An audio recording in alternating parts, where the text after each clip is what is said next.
Tifa, I need to apologize to. I knew it. I'm ready to hear this. Oh, wait. Actually, no, this is not a Tifa moment. This is a know anything moment. Tifa had been telling me that she randomly watched K-pop Demon Hunter. Is the name of a movie on Netflix, and she said it's amazing, and I didn't want to see it because I don't care. I do not care about any of these things. I saw 5 seconds of it when Tifa watched it, and I hated the animation because it's not like 24 or 30 frames or whatever. It's less. I can describe what I'm seeing. It looks choppy, but it doesn't do anything for me visually when it's like this. It hurts my eyes.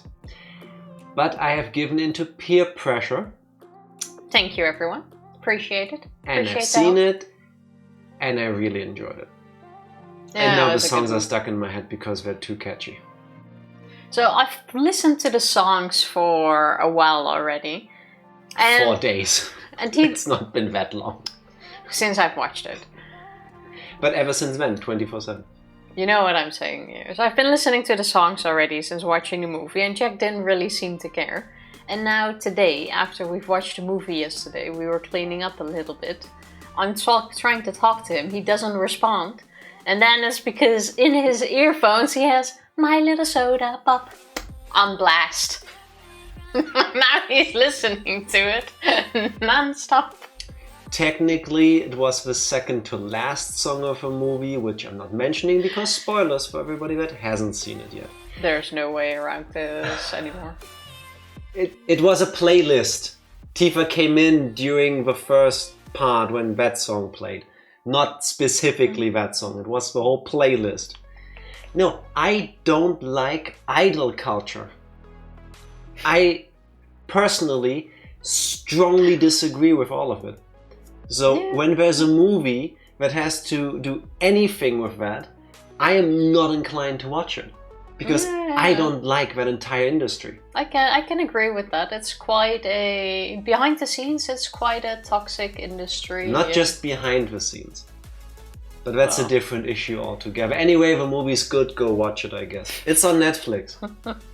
It's one of a few good Sony movies. It's made by Sony Animation Studios. Shockingly. Thought they were busy making more Morbius and Madam Web movies. Anyway, welcome in everybody. Hello Ranger, if you can still hear this, thank you for the lurk. Also congrats on being third, it's always worth it to spread skin up. Psycho, congrats on being second. Tifa, congrats on being first. Thank you. I was here so early. It happens so rarely that I get to congratulate somebody in person. Thank you, appreciate it. Thank you. You can't claim first when you're the one streaming. Technically, I'm controlling the account we're streaming from, so she can. That's how it works. Good one. I was here like half an hour before the stream. That's not true. You entered this room 24 minutes ago. I know when I yelled at 26 at least. No, it was early. 26 minutes. Tifa, I called you at 1:45 and now it's 10 past. I came a minute early. No, you didn't. I'm pretty certain. She never does. Rigged from the start. That's how it always is. That's just how it is. There was something else I wanted to thank you for. What was it, Tifa? Not that rigged. There was something else that you've done very nicely that I wanted to commend you for.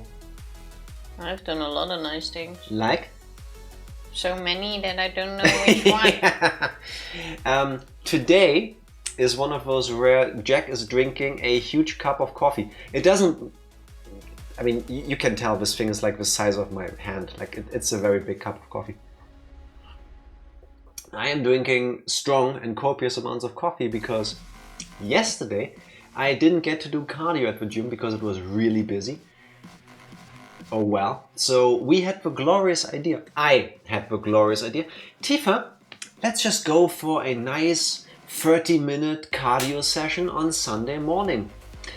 And now I remember why we don't do any gym stuff on stream days. I almost fell asleep an hour ago. I do gym stuff on stream days. I don't. That's why Today was I horrible, don't do gym stuff before stream days. Today was such a bad day. Somehow I didn't recover from yesterday. I was completely beat. And she ended up having a pounding headache on the treadmill. Is your head better now? Yeah. Also, sorry for the sounds, but 1 second. I don't know how you managed to do that, but... Hey, it was perfectly fine. I will try to fix that during the break. No, it sits very... No, leave it alone. Tifa, I can tell that it's attached wrong. It's fine. We can... Sorry for the sounds. Tifa, please stop trying to fix things. You're making them worse. Stop trying to fix things! Who's the one trying to fix things? You just flipped your microphone around. It was perfectly fine. You flipped it around. It was perfectly fine. It was not. It was pointing into your boobies. You totally turned it around. Totally? Sometimes it do be like that. But cheers. Yeah, today was a bit more... I was supposed to have mala time today with a friend. Friend cancelled, so no Single mala player time. hot pot. So good. I still think most people don't know Malaton. I think a hot pot is soup. I think Malaton Asian is soup. Quite known. And the energy I'm giving that sounds disrespectful. I'm sorry about that. It's because Tifa keeps using words nobody understands. Or most people don't. It's delicious. It's delicious. It's really nice. And then your friend couldn't make it. So you had to have dinner with me. So instead we had dinner because Jack didn't want to go for mala time. I let you decide. Well, I said my preference was mala time and then you went like, nah, dinner. Hot pot. I offered, where do you want to go? We could go to either place. And she's like, nah, I also kind of want kebab, so I'm fine with either. Let's get kebab. Yeah, because you wanted that, which is fine. Yeah, and it was a good idea because the guy preparing my food today gave me extra. I was so full afterwards. I never... Your bowl was prepared with lots of love. Yes, it took longer to prepare my food, which was perfectly fine afterwards because they gave me like 1/3 more than they normally put in their portions. I was rolling home. That was really nice. Döner macht schöner. That needs to be a German wisdom. Why have we never added that one? Good question. Ich hab nen Zwiebel auf mein Kopf. I don't know what came first, for everybody that isn't German. First of all, why are you not? No, different issue. Döner macht schöner translates to kebab makes you more beautiful. And I don't know what came first. The expression, which I think has been coined by Big Kebab, trying to draw in more customers, or the song that was made with that, which is something they play at like Mallorca, where people go to get drunk at parties. Is that Mallorca? I don't think so. Yeah, that's a place where Germans loved to... There was a song the whole time? Yes. Oh, I thought you were mentioning the song. Ich hab ne Zwiebel auf mein Kopf. Döner macht schöner, a song by a band named Allgäu Power from 2004. I'll drop it in Discord later. I always thought it was just a song and the expression came from that. I don't know. I'm gonna quickly Google this. Was kann... No, I need to Google it in German. Oh, this is so confusing. What came first, the song or the thing? Oh, thank you, Google AI. I don't trust that. I don't trust that. According to Google AI, the saying came first, which makes sense actually.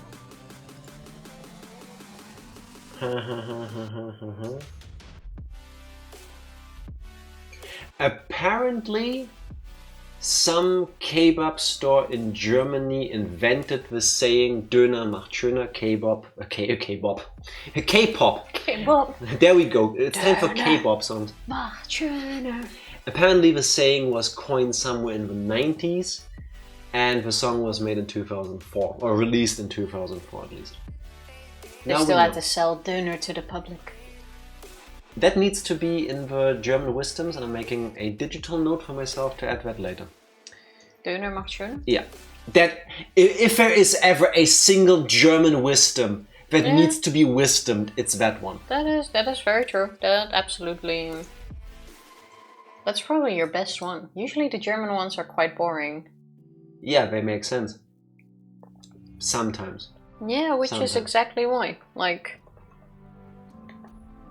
Here we go. The dumbest farmers harvest the biggest potatoes. Without doing anything, he has the most success. Actually, I kind of like this one. This is a bad example of what I said. Like, this is a good one. Why? I don't know, I kind of like it. It's not really a wisdom, it's more a phrase you say when good things happen to bad or stupid people. Well, that's the thing of a saying. You just say it. Fair enough. We can also add, alles hat ein Ende, nur die Wurst hat zwei. That one might already be in it. Can I quickly double check that without things getting destroyed? Nah, I don't know where I put the file. If the bot listens to me, oh, no. With bacon you catch mice. Mit Speck fängt man Mäuse. That one isn't. You gotta have a red offer to attract people, like more German wisdoms. Why am I typing? I can copy your text. I'm in front of a computer. Imagine. Wow. Do you never have these moments where you're sitting in... Do you have those moments where you're sitting in front of a computer and you go, oh, I should write something down, and then you look for a piece of paper and a pen? Meanwhile, you're surrounded by technology designed to help you with this task? Yeah. I should chug more coffee one sec.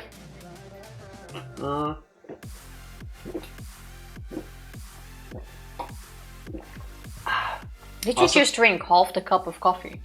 No, I really chugged, but that was about a quarter. That's how big this thing is. I want to say this is 20 ounces. Why are you chugging your coffee? I hope I know it doesn't taste good, but... First of all, it does. I got the blend really well. The ratios, I'll tell you that in a moment. Because I'm hoping for it to kick in and work. Because if I'm on half a sleep brain, I don't think reading is going to get any easier later. Because we've got Higurashi in a bit. That is true, there's lots of Higurashi. Hot take, and this is not me saying this as a wannabe vegan / vegetarian. Coffee tastes better with oat milk than normal cow's milk.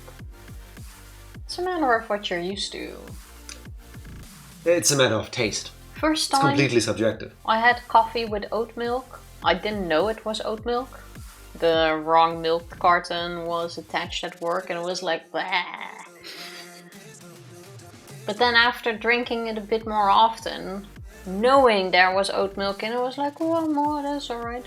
Vanillachino with oat milk is absolutely disgusting though. I mean, that doesn't really work. Fair is fair. If you expect a certain flavor out of a drink and you get something else, that will throw you off. Because, you know, you might think your milk has gone bad. No. But I learned this for myself. Taste is subjective, I understand that, but it tastes better, trust me. Like a decade ago, when we went to Brussels for a day. We did like a day out on our way to visit Tifa's family in the Netherlands, and we made a stop in Brussels. Got there super early in the morning, and we went to get breakfast at this tiny cafe somewhere in town. Yeah, I remember. It was horrible because it was like on top of a hill and it was a long way up. Like, oh my god. We had to go uphill both ways, both there and back. It was like an hour walk too. Yeah, it was quite a bit. Food was great, but the coffee was the best I ever had in my life. And as I was sitting there drinking my coffee while tears of joy were running down my face because I was really tired because we got up early and I was drinking this delicious coffee that was reinvigorating me, I watched the barista prepare coffees for the other people there. And that's when I saw the fine print behind them. And they said, by default, they will use oat milk to prepare coffees. And then I realized, oh my god, the difference in flavor isn't because this is some sort of bean that was shat out by a whale somewhere in Antarctica. No, it's because it's normal coffee, but they do oat milk instead of cow's milk. And even then, before I decided to do vegetarian diet stuff, I started drinking coffee with oat milk. Try it. If you never have, try it. If that's your preference? Why is the vegan stuff more expensive most of the time? Psycho, I can explain that one to you. Or do you want to? No, good. It's all hype, basically. No, not just. A lot of companies just want to join on the... Finish the sentence. On the vegan hype, and they can attach these prices to it, especially since a lot of vegans don't really have alternatives, isn't it? That's one part. That is honestly, legitimately one part. You can look that up.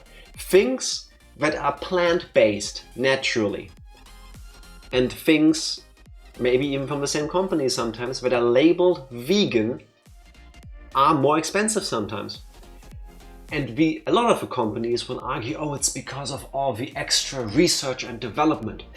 Because, sure thing. Yeah. Because we spend all this time putting together the different ingredients to... Fished out my tea bag. Thank you, Tifa. We need to find a way to make these substitute products taste similar to the real thing. So that's why you end up paying more, even though the ingredients are much cheaper, because they're plant-based. It takes way less resources to grow soybeans than to grow a cow for milk. That's just a fact. You can look that up if you don't believe me, because you shouldn't. You should always fact check me. That's one thing. The other part is country dependent. In Germany, milk, for example, gets heavily subsidized by the government. Let me look that up.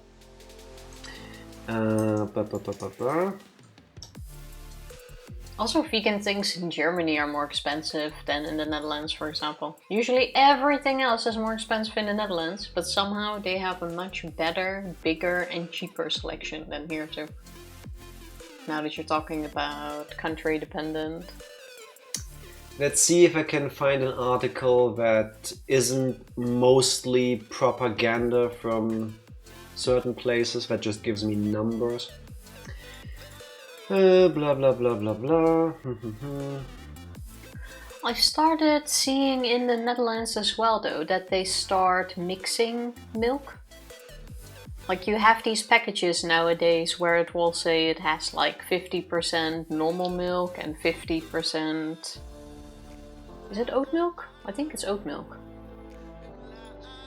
I think so, yeah. I cannot find any numbers because I wasn't doing my homework for this conversation. And I keep finding articles getting mad about this. But you can look this up. Germany at least subsidizes milk farmers to produce milk. So the price you and I pay for a liter of milk at the store is that way because part of the cost has been paid for by the government.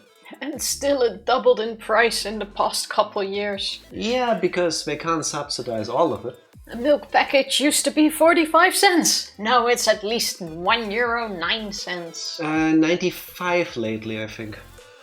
No, But I yeah, think we're at 1.9. before the pandemic it was like 50 cents, 60 cents if it was expensive. If the price went up a bit. I think nowadays it's hovering around $1. Yeah, now it's 95, I think.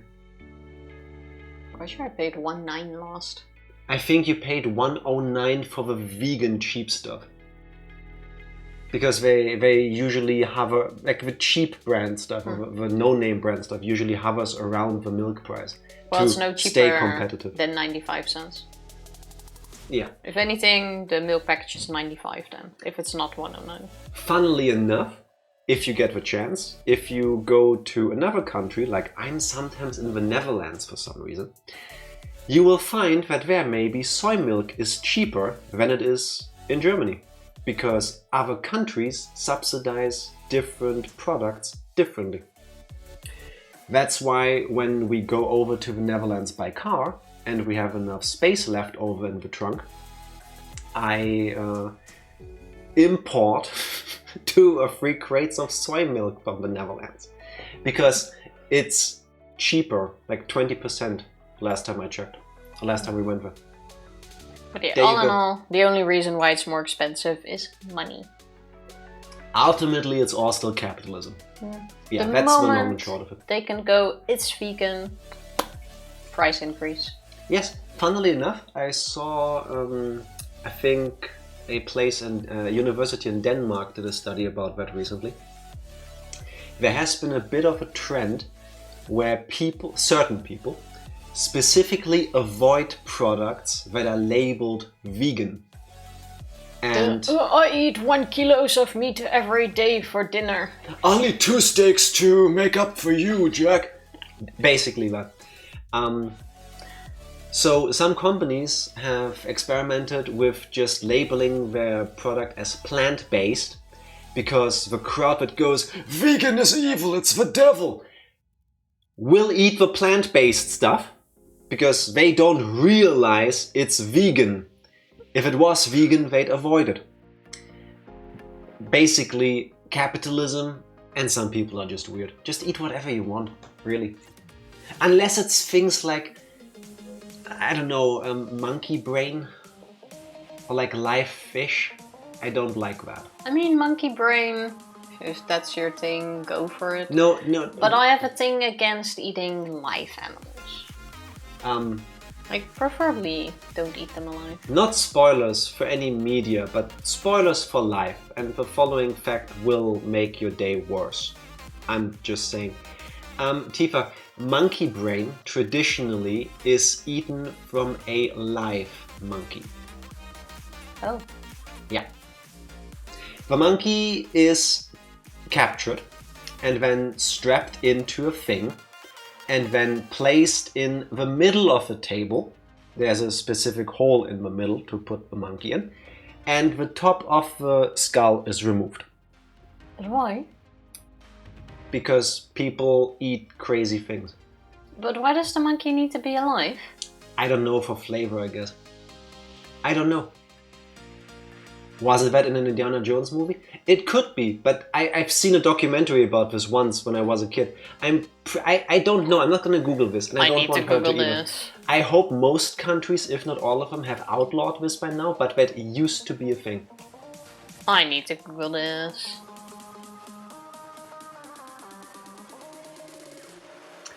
The writer Albert Podell claims to have eaten live monkey brains in Hong Kong in 1966, according to the Wikipedia article on monkey brains.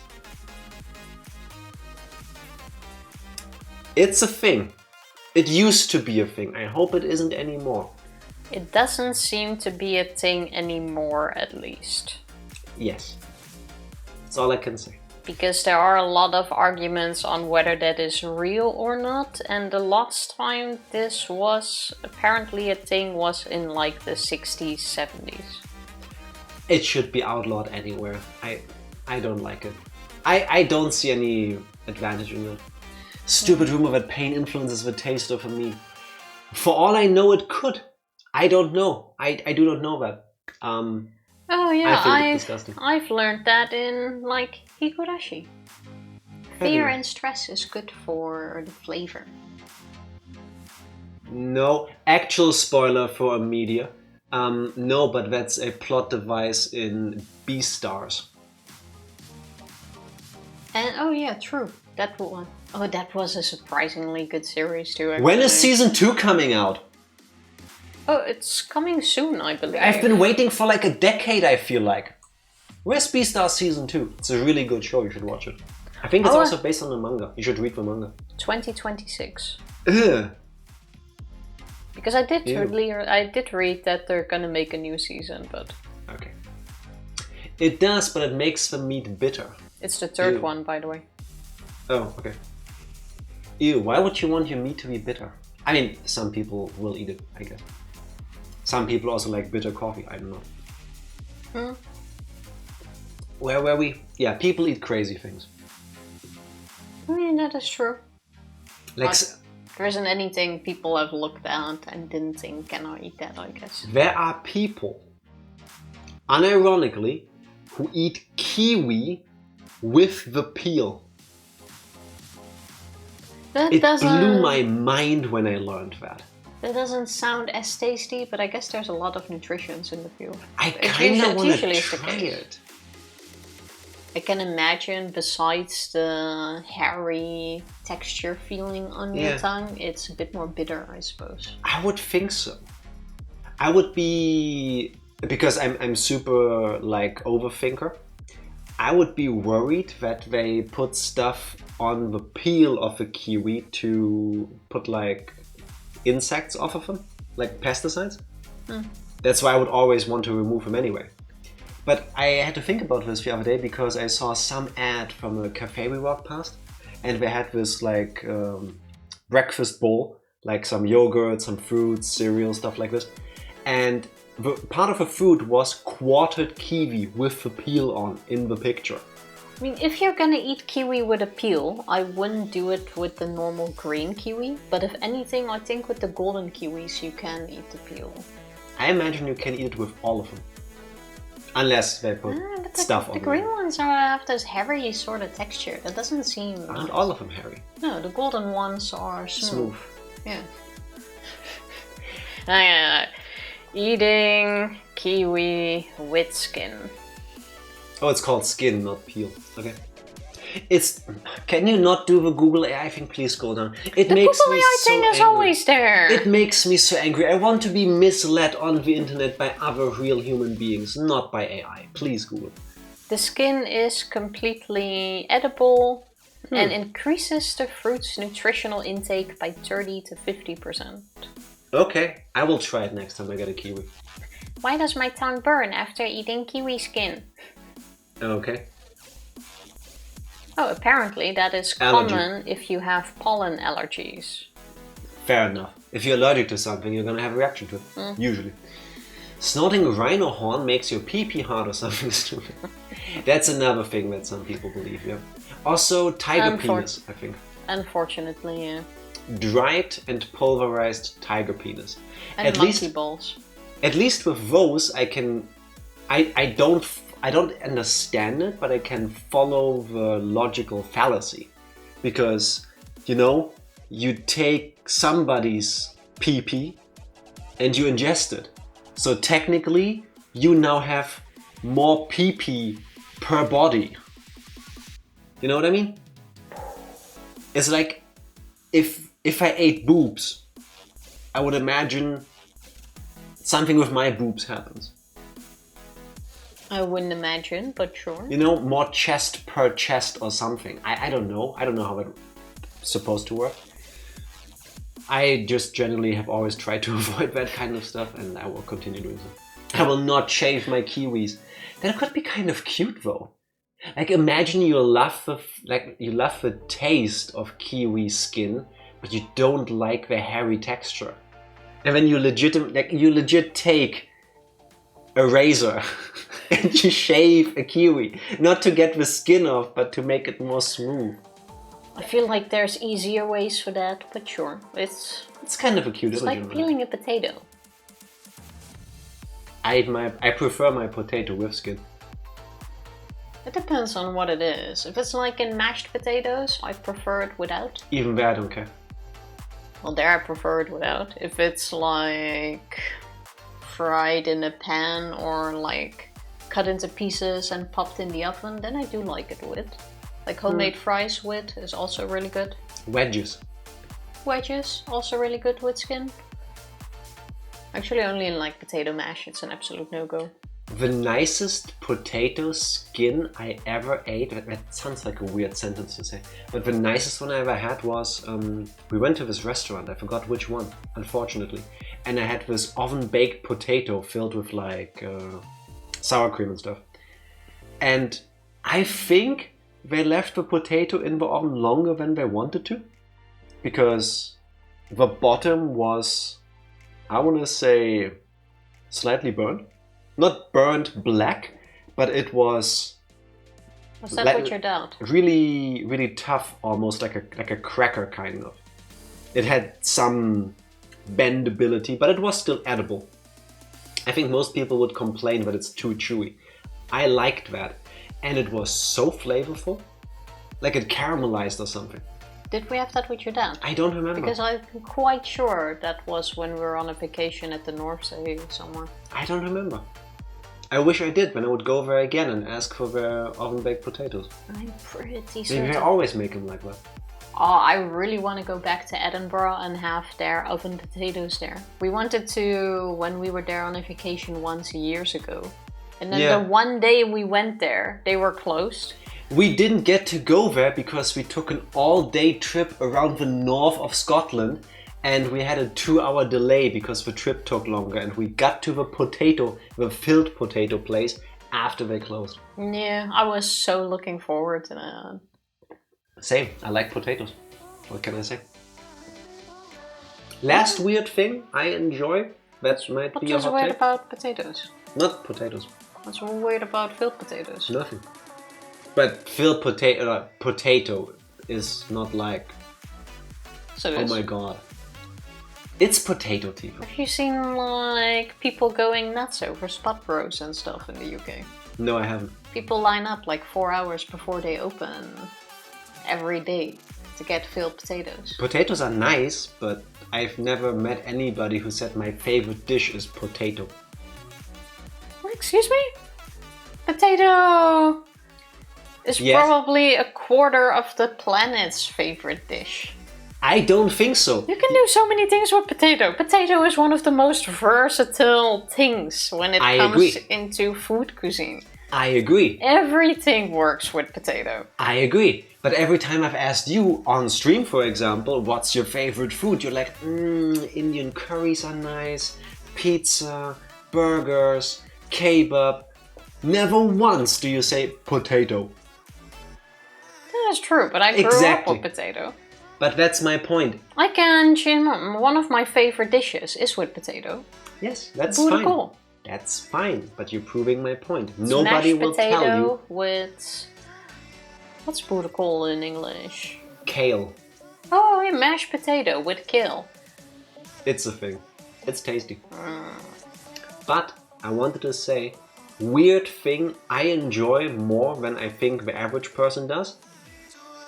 Stale white bread. And I don't know why. I've done that ever since I was a kid. Oh. Like my parents would buy like a baguette or a flatbread or something, and then like a day or two after... Leave it out for 2 days for you. No, a day or two after there would still be a leftover piece of bread.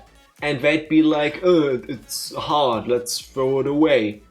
Which is first of all a waste because you can still do things with it, but that's not the point. I like it. I eat an old piece of stale baguette like other people eat crackers. I just nibble away at it. I was gonna say there's nothing better than fresh, warm bread with maybe a bit of butter. Like that is one of the world's best pleasures. If someone asks me, is it my favorite food? No. No, it's potato. But it's basically, yes. But if you would give me the choice whether I can eat that every day or give up something else, I would eat that every day. Warm, fresh bread from the oven. It's nice. It's divine. I want to nibble on a 2-day-old leftover piece of baguette right now. That I just don't get. Like, I find it so annoying when we make bread. And it's not just here, but like everywhere. When I like aufbackbroodje, like bread that you have to bake off in the oven. At home. And then people like, I used to quickly prepare it and then Jack standing there like making this whole spread on every slice. And it's like, after 1 minute, my bread is cold. You need to inhale it the moment it comes out of the oven. No, I hate it. If I take out a piece of freshly baked bread and I eat it with butter or hummus or whatever you want to put on it, yes. But for my normal breakfast, when we do like bread, it comes out of the oven. I hate it. I hate it when I take some butter and I want to spread it on bread and it melts into the bread. And I know I'm weird for that. That is the best. I know other people like me exist and we all need to get together and do like a group kind of thing. But I don't like that. No. It's the best. Next week, I haven't baked Moroccan bread in so long. Next week, I'm gonna make some again. And Please then when it just comes out of the oven, butter on it, starts melting. delicious. And I don't even eat butter on bread, except for when it's hot and I can eat it straight away like that with nothing else on it. It's pretty good. But not when I want to get like a slice of baked bread and I want to put something on there, like salami or whatever. You know, bread, some butter, and then some cold cuts. I mean, vegetarian versions for me, but you get the point. I don't want the butter to melt into the bread. I want the texture of the bread. Hot. I want the texture of a layer of butter, and then whatever I put on there. It's gotta be piping hot. As God intended. That's why butter is a different texture than bread. So if I'm having a day where I really care about my bread being warm, I'm done with breakfast by the time he cut his second bread. That is true. That happens regularly. And I'm perfectly fine with that. I wish I could have it together with you at the same time. But if that doesn't happen, that's fine. Priorities. You can enjoy your bread the way you want, and I can enjoy the bread the way I want. Bread. You know what we have to enjoy at the same pace, though? Tifa's amazing recaps. Tifa, what has happened the last time we played Higurashi When They Cry, Chapter 7, Minagoroshi? I totally didn't flub that and had to look it up on the spot. The last time we played Higurashi When They Cry, we were in the toy store which is owned by Mion's uncle. Uncle Yoshiro. We were having the tournament and Keiichi changed the fate that has happened for several times already for Rika, where he... After Rika was being all depressed about this all being fated and everything happening the same way it always does, and when Keiichi called onto her being bored, he asked her about it, she told him about her predictions because she knows everything that's happening. He spoke up, changed the game, and therefore changed fate. Basically, they changed the game. He played something else, never happened before. Pop-up pirate instead of a game of life. Rika all got fired up that things can actually change. Afterwards we had the scene in front of the store where the owner gives everyone a doll with the exception of Mion. Super important little detail, I think. She didn't just get hyped up and excited about the fact that fate can be changed. She got reinvigorated and realized, I can do something. It might be tiny little things like saying I want to play a different game, but there is power left to change things. Not just in Keiichi, but I could do this too. I got so complacent with being, like, going along with a flow of fate that I stopped changing things. But yes, carry on. So they all got a doll from the uncle as a thank you because...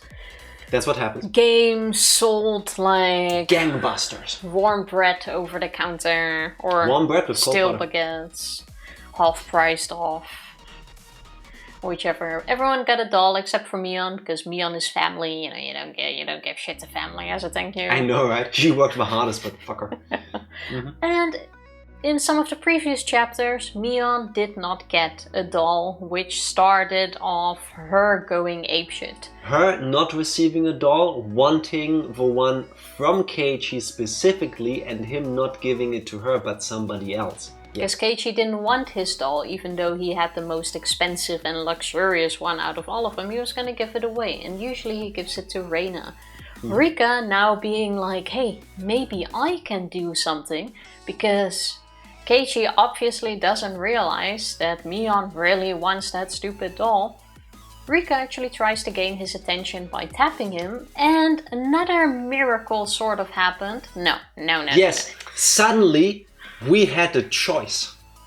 We could choose to do something about this or not do something about it. The choice doesn't really matter. So we chose to do something about it and to tell Keiichi her. Rika didn't really have to do much besides tapping him because Keiichi realized himself for once that Mion really wanted the doll, and despite us making fun of her for not being a girly girl and enjoying dolls and all of that, we gave it to her, and Mion was obviously extremely She didn't know happy. what to do with it. She didn't expect it to happen.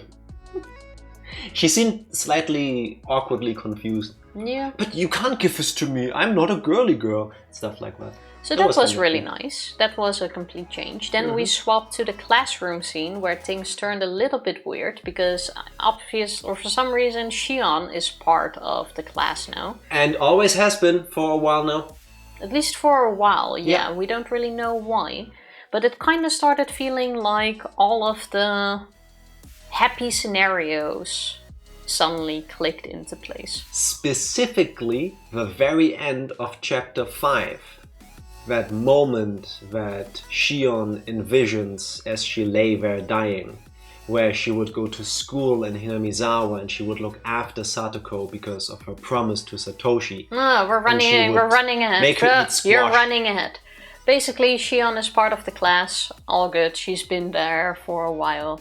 Mion then takes ohagi from her that her grandmother has made to school and hands it out. And Keiichi has this weird moment where he has a memory of eating one before and thinking there was a needle in it.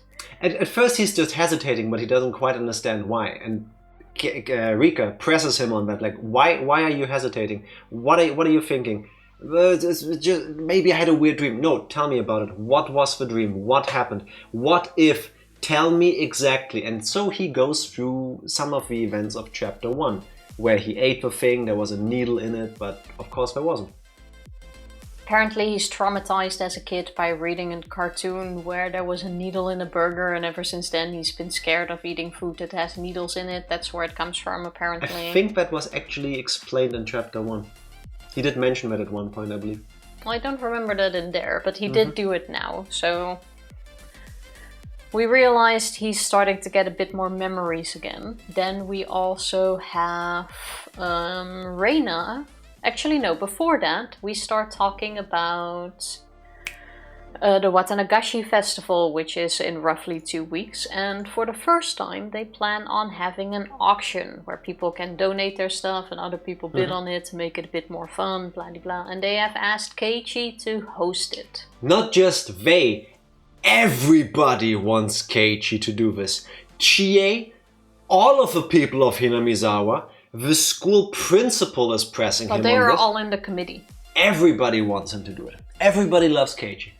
So Keiichi accepts as well, so everyone is super excited for the auction part at the Watanagashi festival after all.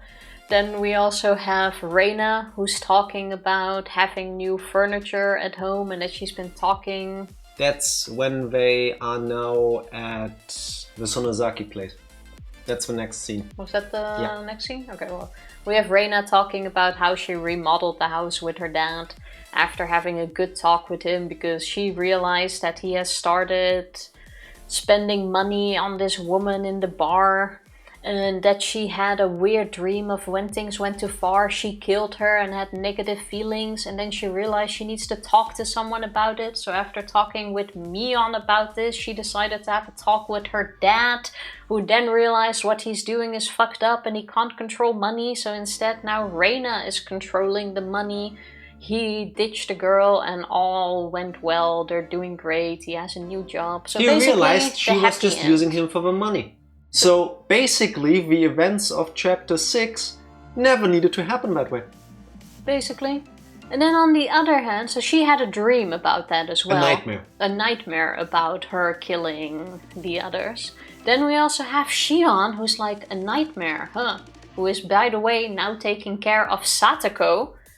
All of a sudden, after we even had this line like, hey, they weren't always good friends, right? No, that is true, because with Shion, it's the part where her brother has asked him before he disappeared to please take care of Satoko, which in her chapter she ignored and she started torturing Satoko.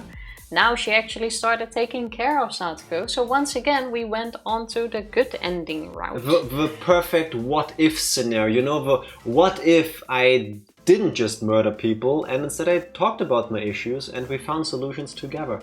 Shion doesn't exactly say that that's what happened, but she like taps Mion and then whispers something to her, and from that, how the interaction plays out, it's clear that she also had a nightmare detailing what would happen as per chapter 5. Which is why she's now here and she's all happy and she loves Satoko and she's making her eat vegetables. Basically, and I think that's why we saved. Yeah, we are currently in the Sonozaki main house because we're moving all the stuff for the auction in there. Most of it is either second-hand or display models, but they're still good, and they're certainly good enough to be auctioned off. So they're preparing for what Minagoroshi. I'd be scared of needles in food too. Same. Do you also have this in other countries, by the way? Do you have it in the Netherlands at least? Like every Halloween, there's the same fear-mongering about people putting drugs in the candy or razor blades in apples and stuff. No clue. I've heard of it before, but if that's actually a thing... It isn't. That's the thing. I think there was one incident in the US decades ago where somebody did put something in an apple. And I'm pretty sure there have been incidents where people gave like drug candy to somebody, but like 1 in a million. I wouldn't put it past that there has been stuff put into food. I mean, you have idiots everywhere. Pressing wrong buttons. There we go. Like 1 in a million, I doubt. Razor blade in apple Halloween. Poisoned candy myths. It's its own article on Wikipedia. Social causes, effects, developments, development of modern food tempering during Halloween. You skip that. That's what you're looking for. Misattributed deaths. And he keeps scrolling. Media. The one part he wants to know. Confirmed case of non-fatal candy tampering. There's one, a whole one, in the history of humanity, in the Wikipedia article. In 2000, in Minneapolis, a mentally ill man put needles in candy bars and gave them to trick-or-treaters. One teenager received a minor injury. This is horrible, this sucks, but nobody died, and it happened once. See also food or sweet poisoning in 1858. 2016, intentional poisoning by an angry candy maker. In India. Sewing needles put in fruit, 2018. In Australia. And that was accidental, so I'm not counting that. And then once accidental food contamination. Oh, I don't feel Wikipedia is really the most reliable source for this. If you make it international, there have been, 5 incidents. 5. That are on Wikipedia. One was an accident, so 4. That are on Wikipedia. I would imagine if there was more credible sources to give you a reason to be afraid of Halloween candy and apples. I'm not saying you need to be afraid. I'm just saying I wouldn't be surprised if this happens more than you think. But not everyone would run to a news article or to Wikipedia. I love running to news articles. It's my favorite pastime. I don't think you'd be surprised how many people would do that straight away. Hey, if I accidentally have a needle in my mouth, you bet your butt I'm gonna make the most out of it. I wouldn't go to a I will news never article. stop talking about that. I'd contact the manufacturer and that's that. Funnily enough, last quick story, that happened to my dad once. Not a needle or anything horrible. We bought some marmalade. I forgot the brand. And we were having breakfast and he opened the glass of marmalade and he gets a knife and gets out the marmalade. That's Higurashi, by the way. As I load the game. And where'd that voice come from? Aren't they muted? Yes, well, that's weird. Puts the marmalade on his bread and suddenly he sees that there's something weird sticking out.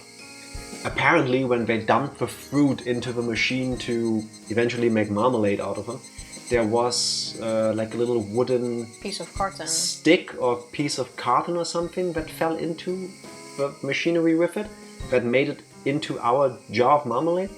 Contacted the manufacturer, they apologized, they sent a crate of marmalade to us. And, we're so sorry, please forget about this. Everything was fine. Oh, some wood also isn't the worst. Like sometimes you see these horror posts where there's like a dead rat in there. I mean, that really sucks. Can it happen? Yes, of course. Yeah.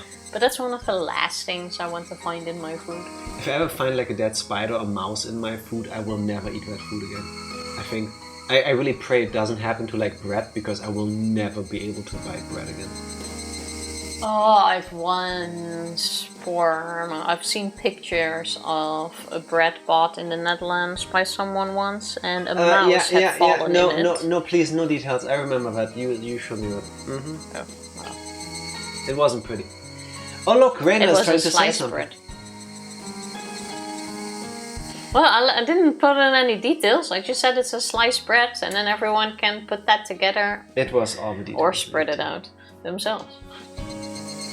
First of all, on behalf of that mouse and their family, fuck you. Second of all, Raina is trying to say something. That is true. You ready for the Higurashi? I've been waiting for you. Now I know. It's important to talk to other people. We'll have fun in a normal way. We'll laugh together in a normal way. And we'll fall in love in a normal way. We won't doubt each other. We'll trust each other.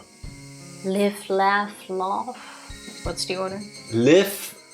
I think it's bad, yeah. Live, love, laugh. Live, laugh, love. Live, laugh, love. Live, love. The more you, it's just becoming sounds now. Triple L. Try to say that 10 times in a row. Do the nice things. Say 10 times in a row. No, 10 times in a row. Friends have greater meaning than I thought. You can talk to them about anything. I finally came to realize that. You're right.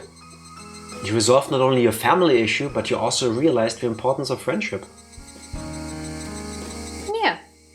If anyone is troubled by something, I want to help. I really do. I want everyone to think that they can talk to me about their problems. And this is a perfect moment for Rika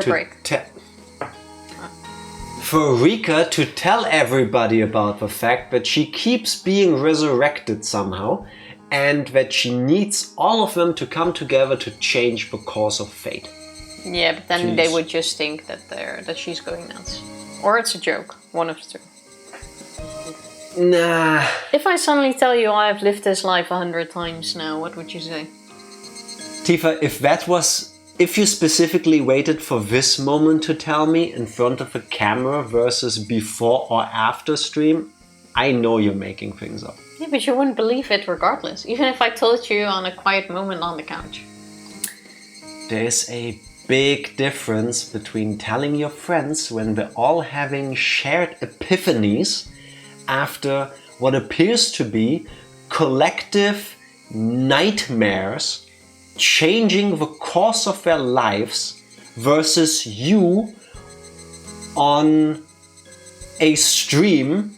I'm not talking about on stream. Even if I told you on the couch while we're having a quiet moment, I suddenly tell you, hey, I've lived this life 100 times now. No. You're doing the same thing over and over. I need you to do something different. The moment's gonna be. You would not know. Yeah, because you're bullshitting and you wouldn't believe it. You would go like, have you talked to a therapist yet? Tifa is making a reference to an inside joke on Discord. Stop kicking the fan, please. I'm not kicking Keep the saying fan. ventilator. Yes, you did. The fan is in the way. Tifa, we heard the beep. Where we would watch a movie together and some character would do something ridiculously stupid from an outside perspective. And I go with something like, this wouldn't happen if therapy was readily available. Because I'm right. In 9 out of 10 movies, Jack will mention a therapist in some sort of way. But that's not the point. That is what you would say first. You wouldn't believe it. Even if Rika now went like, hey guys, I'm 100 years old basically, mentally. I'm trying to figure out a way out of this endless misery because I'm being killed every single year. And I need you all to do something fucking different so that I can change my fate. No one would believe that. The moment she accurately predicts the deaths of Tomitake and Takano, I would be so on board you have no idea. I'd be shitting every color of a rainbow after she told me this and it turned out to be true. Yeah, or then we go paranoid because she's one of the big families who can have an influence in this sort of thing. Tifa, why do you ask me an open question and then I give you an answer and then you just start spewing more of your vitriol? Yeah, because I'm telling you that's how it would go. How this is a life I have lived. 100 times already out of past arguments. Also, with Tifa, you. you've relived this life so many times. Like, how often have I been right? Then why are you so bad at predicting what's happening in these games we're playing? How often have I been right? Excuse me? Barely ever. In every single game where we did time travel? In every single game where we did predictions. Do you remember time travel? Yeah, that doesn't matter. I even agreed with you. I just didn't want it to be true because I really don't like the concept of time travel. You didn't agree with me until the end. I didn't want it to. And then you begrudgingly did. Not the point. I feel sorry for the hundreds of other me's to being subject to this. Ouch. Please remind me that during the break I will put some ice on that burn that I just sustained. Meep. Reina saying something very important right now. I agree. Rika-chan is right. We all nodded at her without joking around. A moment later we heard someone locking the door. We were all surprised. The person didn't mean to lock the door. She must have locked it by accident, not knowing it was already open. She turned the knob, thinking that it was now unlocked. Oreo. Huh? Is anybody inside? I think it's Takano. The lady knocked on the... She wouldn't have a key. This is either Oreo a housekeeper or Oreo. Oreo would knock. Oreo would knock because Oreo had a nightmare that if she continued claiming everything bad happening is the power of her Sonozakis, everybody would go insane. The lady knocked on the door. I could hear several other people outside the door. Oh, sorry. Let me open it. Mion replied in a loud voice and walked toward the door. I heard her greeting the ladies from the town council. Hey, will you guys lend a hand? What is it? They got more stuff, I guess. Oh wait, that's me. I'm so used to heckling Tifa for not doing the narration. It's annoying, isn't it? No, it wasn't. I immediately saw why Mion called us over. The people from the village committee had brought another donation. It was an old cupboard. We all helped to carry it inside the room. As I walked through the door, I realized the Higurashi was starting to cry, taking over from the cicadas. I thought the Higurashi was a cicada. A different type. A specific type. So you can hear just by the sound? Apparently. I heard you're going to host the auction, Maebara-kun. Everybody thinks you're the best man for that job. We're all looking forward to seeing your showmanship. I'll do my best, but please don't expect too much from me. Sure, you say. You're here today so you can come up with an idea of how to sell these items. They have every reason to expect great things from you. I'll make sure I'm at my best then. Just bring your big wallet. You can auction me. Woo woo. I think that's illegal, Tifa. I think that's human trafficking. Why? That's quite often a thing at charity auctions. But Tifa, I think you misunderstood something there. You don't sell the person. Yeah, you can bid on like a day date or something like that. Or like going out for dinner with them. Like a meet and greet kind of thing. Yeah. Who said I was auctioning anything else? You literally said you can sell me. Yeah, you can auction me. Yeah, that's the same thing. Yeah, it's the same thing as auctioning me for a day event. I think details matter. The other ladies smiled and told me they were looking forward to it. Oh, the auction, by the way, isn't for charity. It's for a beer pot for the next city council's meeting or something. What's a beer pot? A beer fund? Yeah, a pot. You know, we put everything in. A fund? Yeah, a pot. A fund? Yeah, a pot. Don't bring Dutch words into this. You can definitely say pot. It hadn't been that long since I moved to this village, but even these people offered me a position of huge responsibility during the festival. So you could say that they've accepted me as a member of this village. I caused so much trouble where I lived before that I couldn't even go outside, but they're accepting me as a member of a village? I was so happy. I felt bad that I still hadn't learned all of their names, But I was going to do my best to entertain the villagers who were supporting me. What are you going to do now, Mion-chan? Are you staying here? No, we're going home now. Right, Keiichi? Yep. I got a good idea of what we have here. I should be fine now. I'm not interested in Watanagashi, but I do want to steal but I do still want to see his auction. But I do want to... Maybe I'll come to the festival too. Whatever you do, do not drag us off to the shrine grounds shed thing. You absolutely must be there, Shion-san. It will be great fun if we all hang out together. Please do not. Oh, and now we're gonna run into Satoko and Tingy, who are about to go into the shed thing, and then we go like, help! Someone's breaking in! So then they have to run off, never go into the place, and don't get killed. Satoko. No, I'm talking about Tomitake and You said Satoko. Oh, well, those two. Changing fate once again. That would be nice. Imagine if the entire reason everything goes wrong is because nobody ever says, no, don't do that. That's bad. I disagree. She lives in Okonomiya, so she should go to the festival there. Okay. I think Shishan should come. I think Michan will prove entertaining if she does. Since most of us want her to be here, it's decided that she is going to come. Doesn't she get to decide what? You hear that, sis? You'll be in my shadow on the day of the festival, but let's at least be nice to each other. Ugh. I hate you, Shion. I hate you, Shion. I hate you, Shion.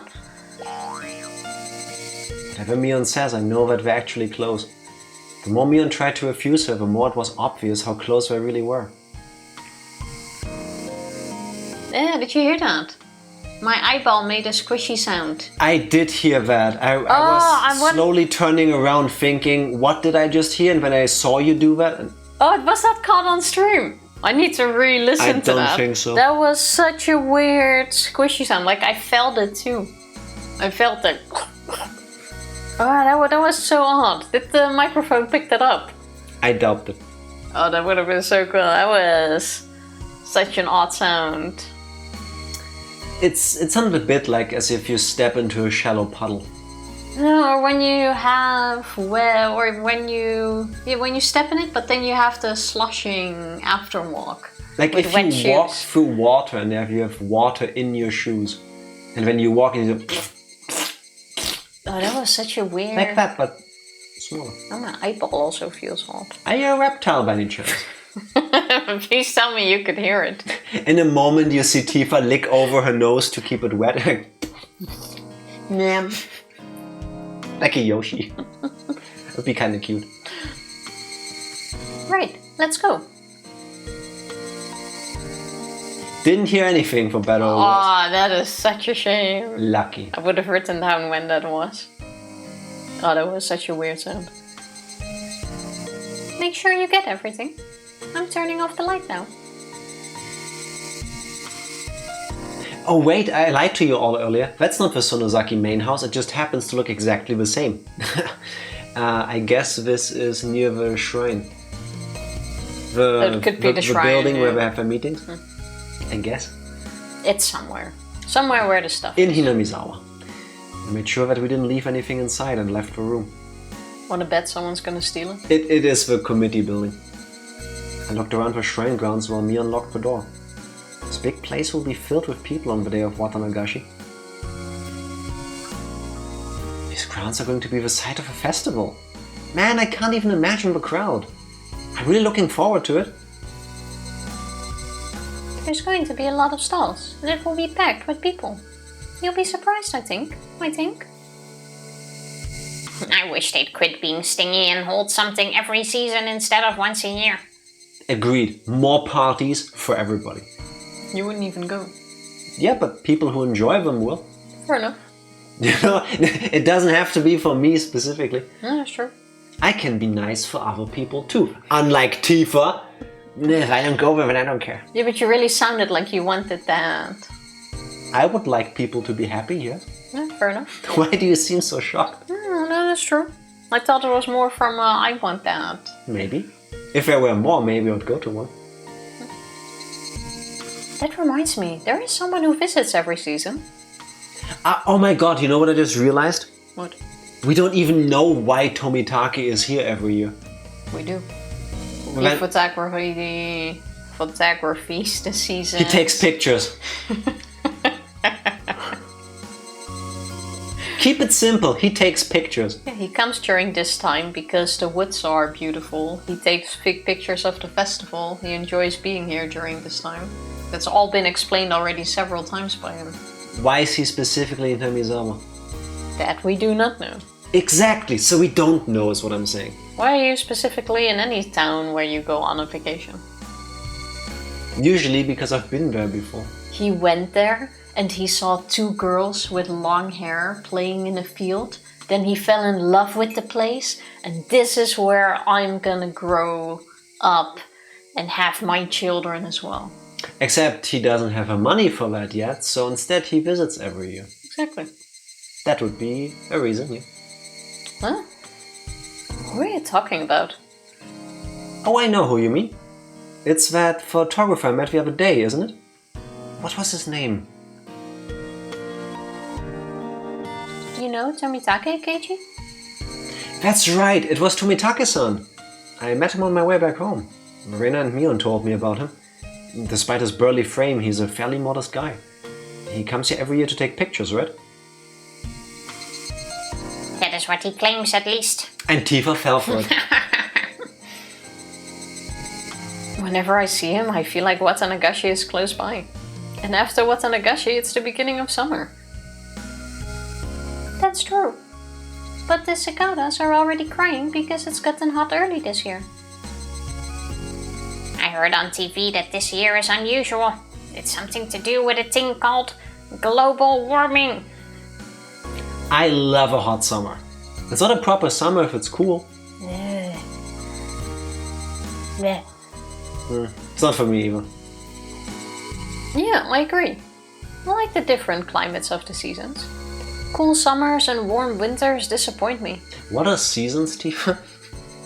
We kind of start losing those in 2025. Honestly, if I could sign up without any global effects, I would go for a 20-25 degree all year round with rain in between. But there are places like this, it's just not Germany.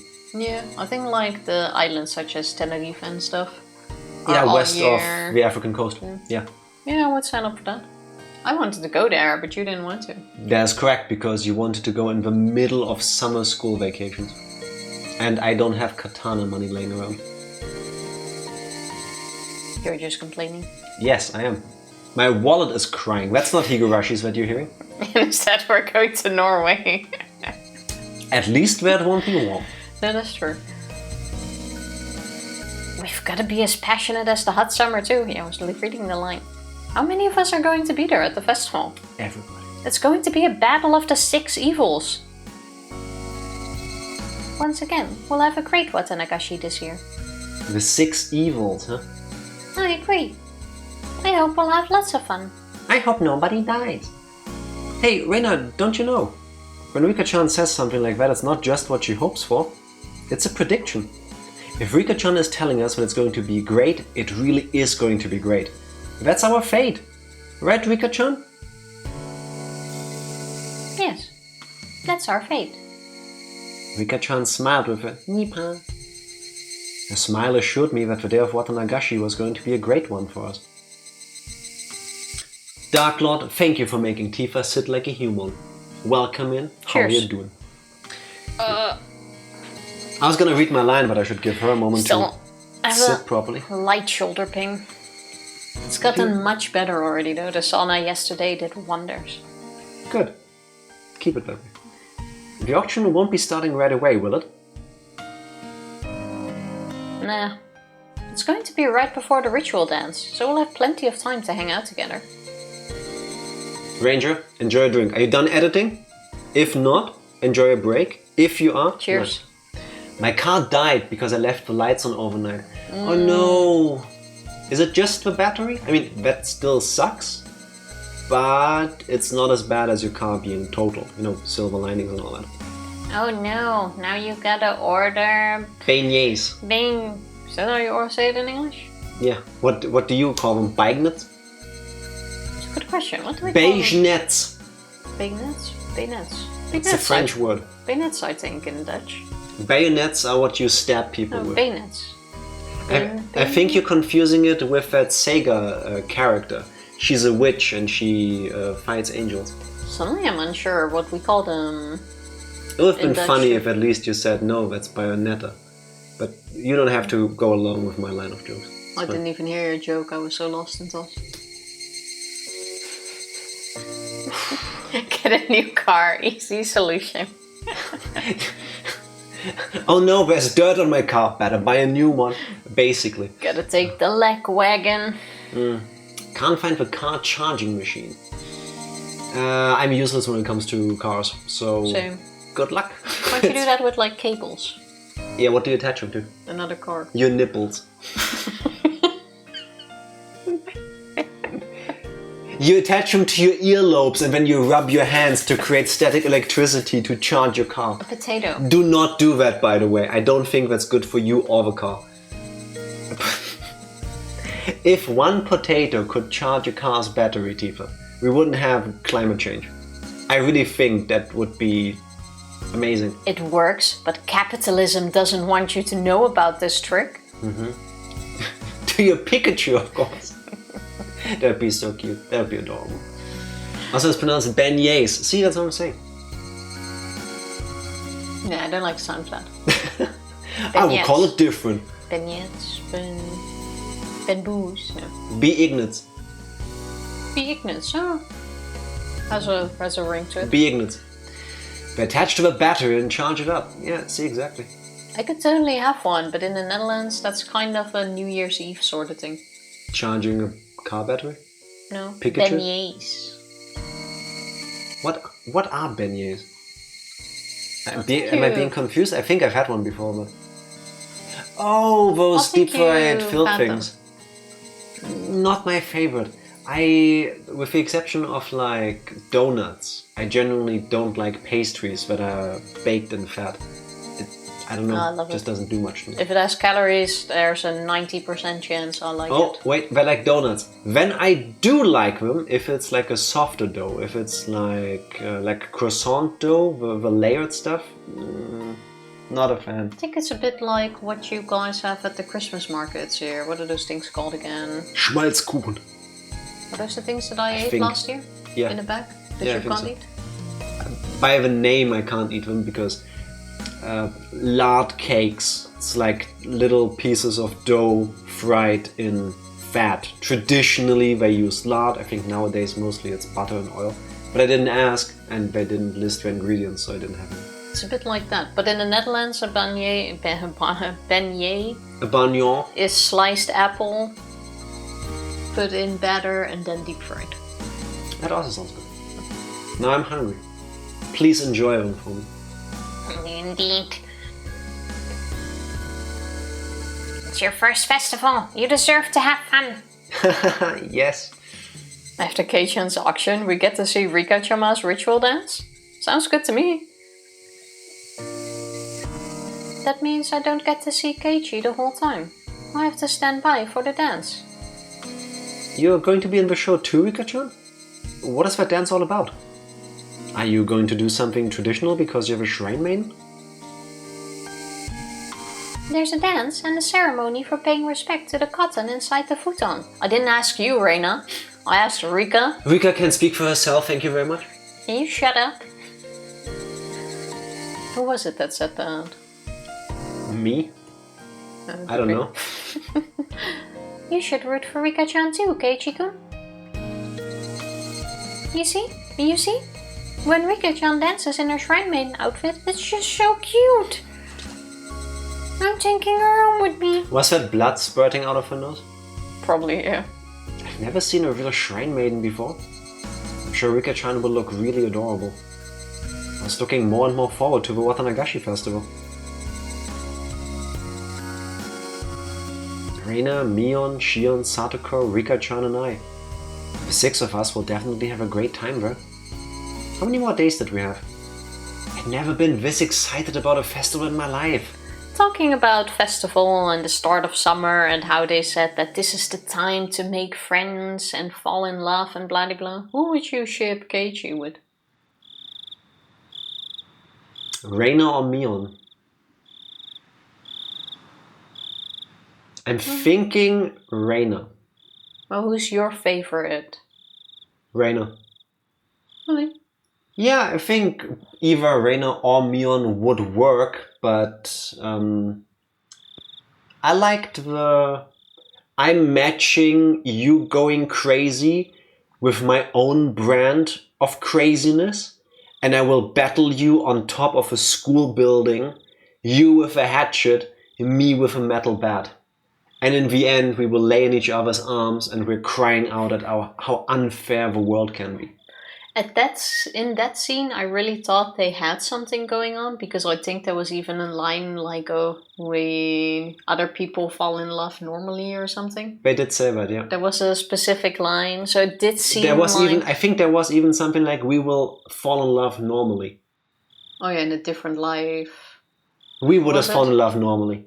Yeah, that to me implied that there are feelings for each other. Yeah. Yeah.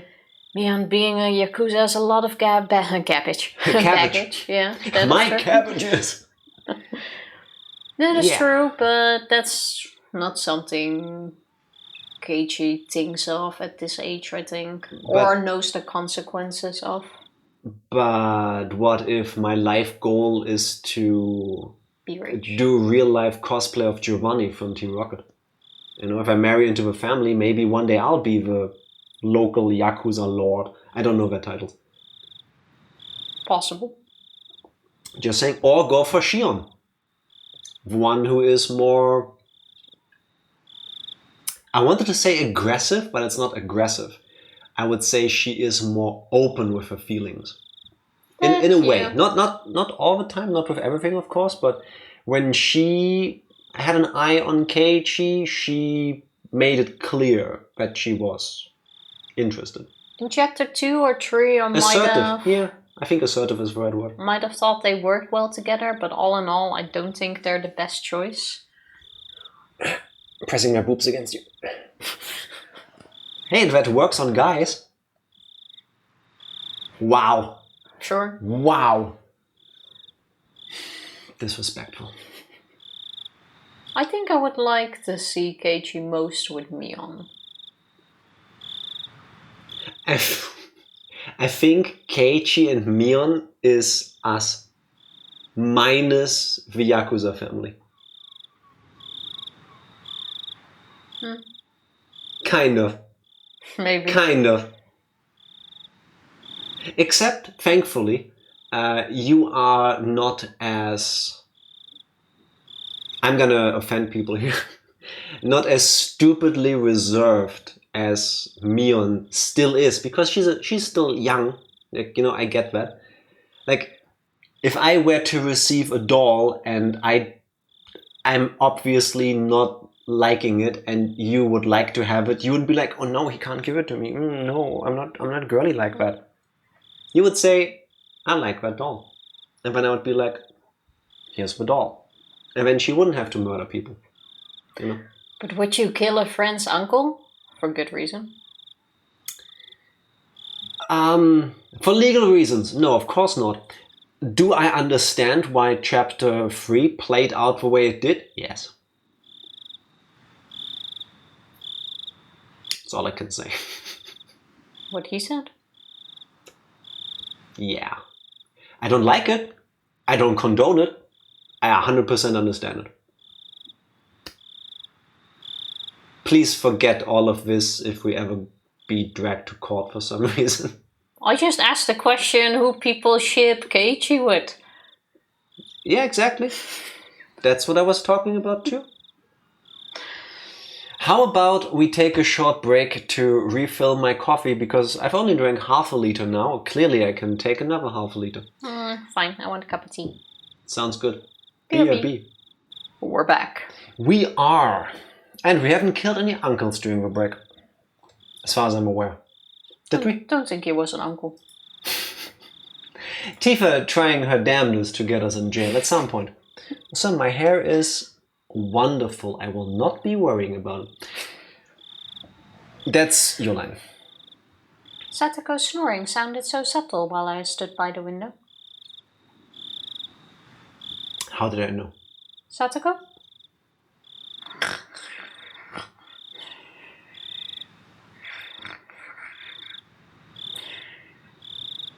I could tell that she was sound asleep. That was the longest Z that I've ever seen. I still had to breathe out. I was gonna continue, but then I was like... That was all inhale? Impressive. She snores so cutely. Hanyu laughs and tries to poke Satoko's nose. Boop. Broken. I looked up at the sky. Nothing was different about the moon, but the moonlight seemed warmer than usual to me. Rika, you seem to be in a good mood. Yes, I think I am. I realized it only after Hanyu pointed it out. I really was in a very good mood. Otherwise, I wouldn't be enjoying the view of the sky on a humid night like this. I felt like bringing a toast to the moon. As I rooted around the back of the closet, Hanyu spoke to me, sounding noticeably upset. Rika, don't you even think about drinking? I deserve it. Just tonight.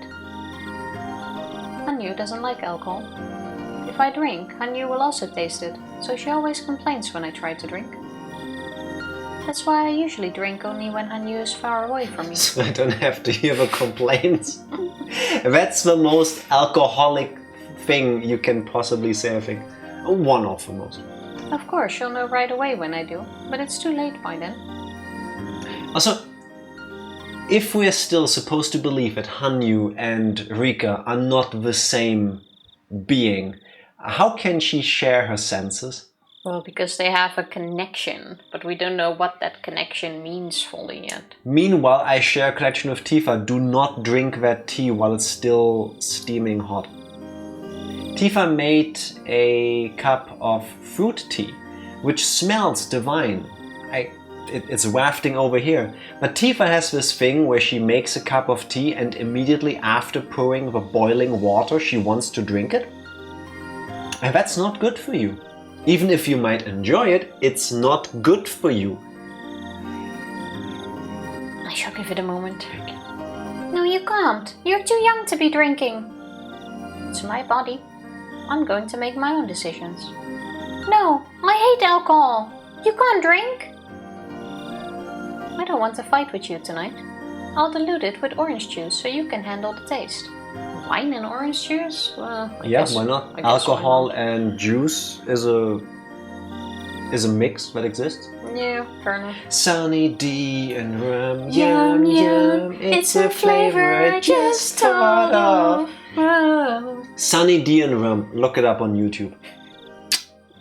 Beautiful. Yum. Not the drink, the song.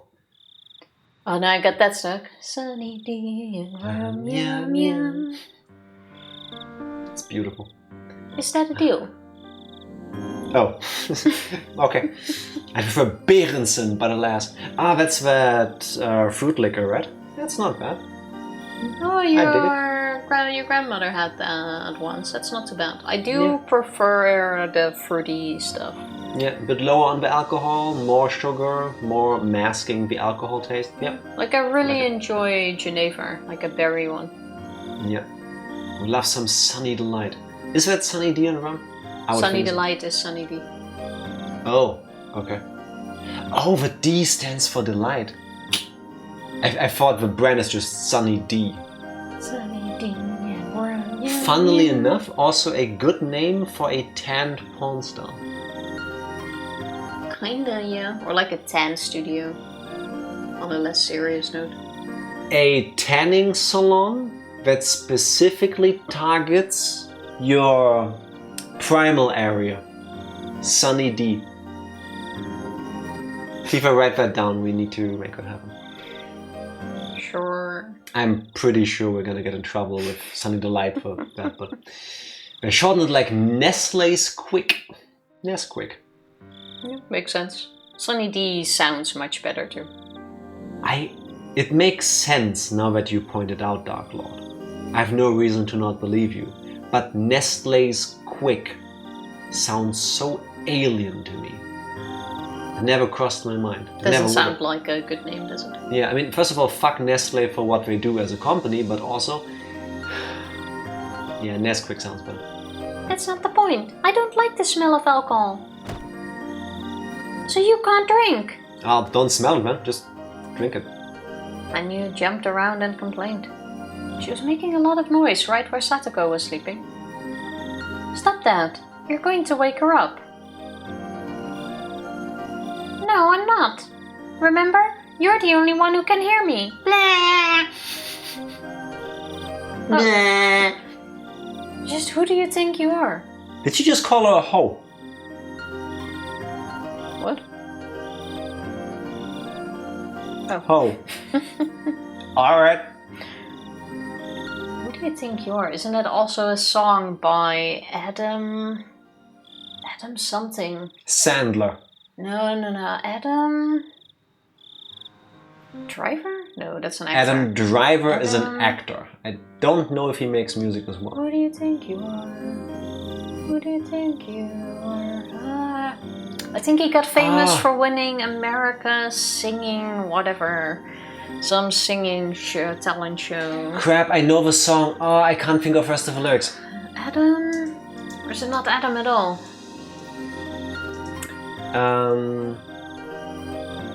No, that's not it. Black hair. America's Got Talent? Plays the guitar, I think. No, I don't think it's that.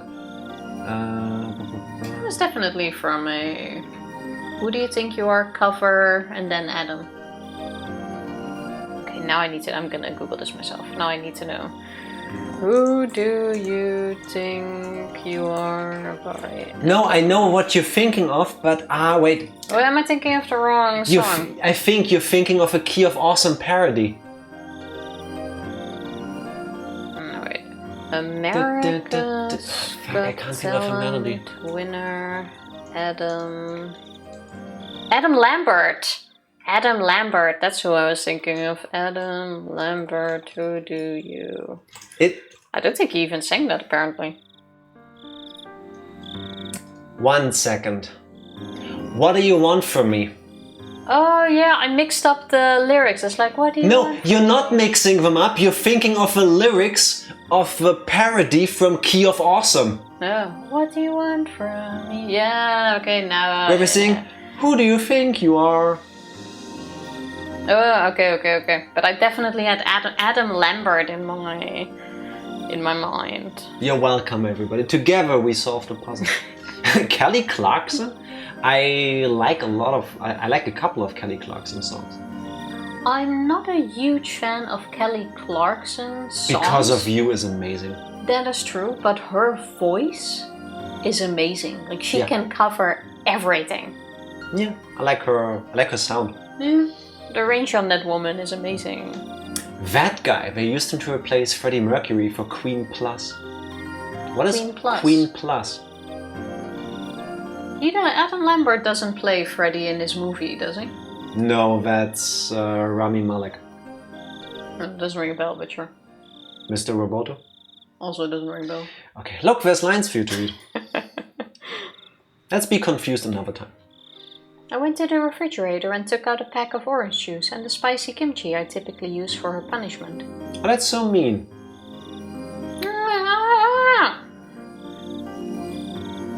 Let me ask you a question. Would you prefer if I ate this spicy kimchi to punish you? Or drink a sweet orange juice cocktail while enjoying this beautiful moon instead? Add kimchi to the cocktail.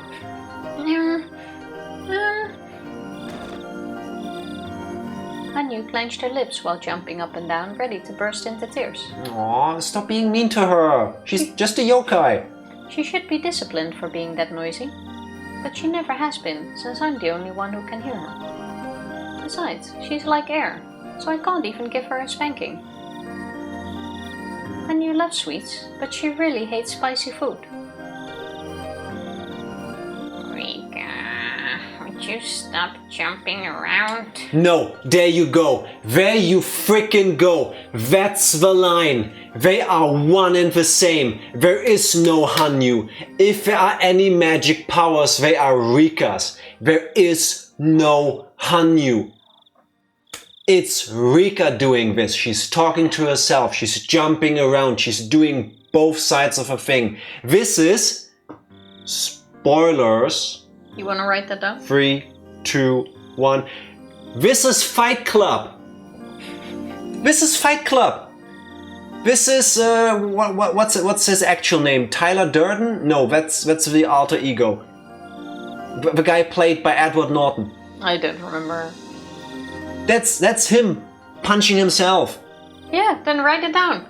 Yes, I know I'm breaking the rules of Fight Club again, but hence the spoilers.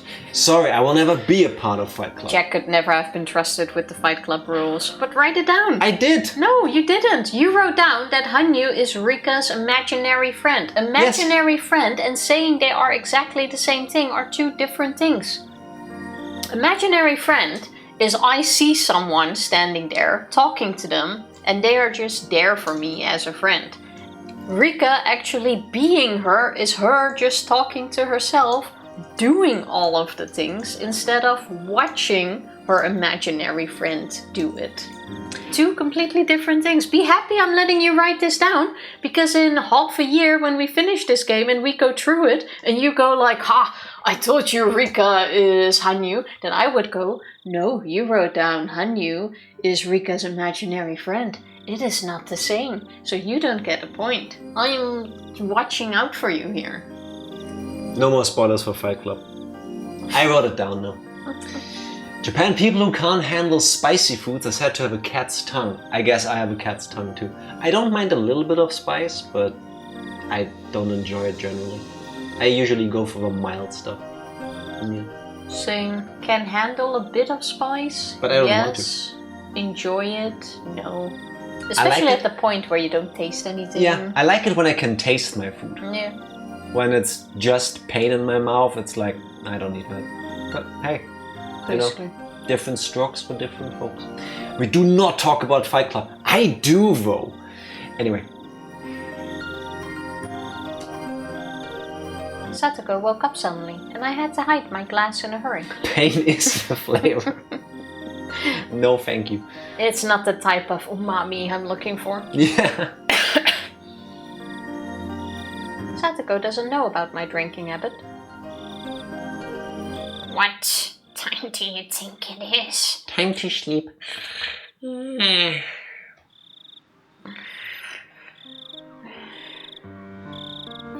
She fell asleep again after speaking. That's so Tifa, by the way. See? She was bothered by you jumping around like that. You nighttime nuisance.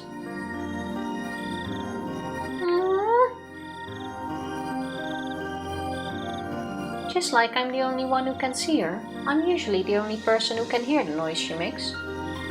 However, that's not the case all the time. And now we're gonna go into something that is making us believe that she could possibly be the one knocking in the Furude Shrine Temple thing.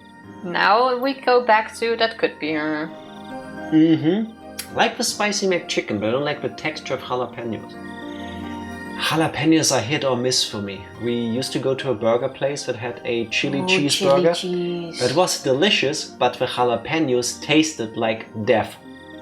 And the way I explain this is, when I bit on one, I felt the spice of a jalapeno. I felt the flavor for a second, and then it tasted like nothing. My whole mouth, it didn't burn, it just went void. It was numb, but not as in, you know, when you hurt yourself, when you like get bruised or something and it feels numb. There was absence of flavor. And I don't know how to else explain this.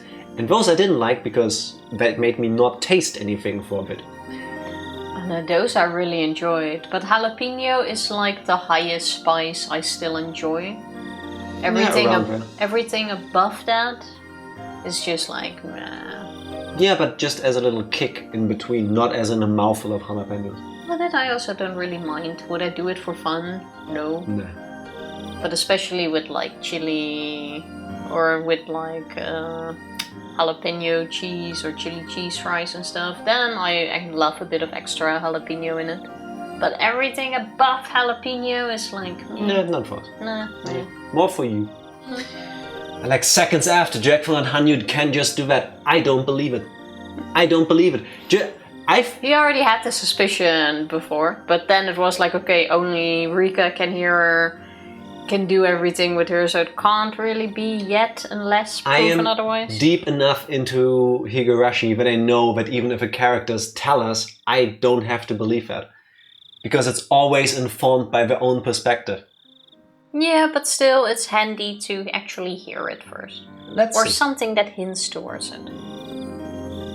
I would press A, but she needs to read the line. Hot, huh? No. You idiot. It's like when you feel it roll down. It's now entering, going through the bed. No! I'm putting it away so you have a harder time drinking it. Wow. Some kind of non-magical theory? Yes. Hanyu does exist in this world. Sometimes people can actually hear and feel her existence. It doesn't happen too often, and most people think they just heard some random noise. Based on my experience, people who are in a critical condition, like Satoko, tend to hear her more often. And this is now made to lead us to believe that, remember when Reina heard a voice and saw a thing in the light? That wasn't Oyashiro-sama, that was Hanyu. Just with those two lines, you can explain every single supernatural phenomenon. It's always been Hanyu.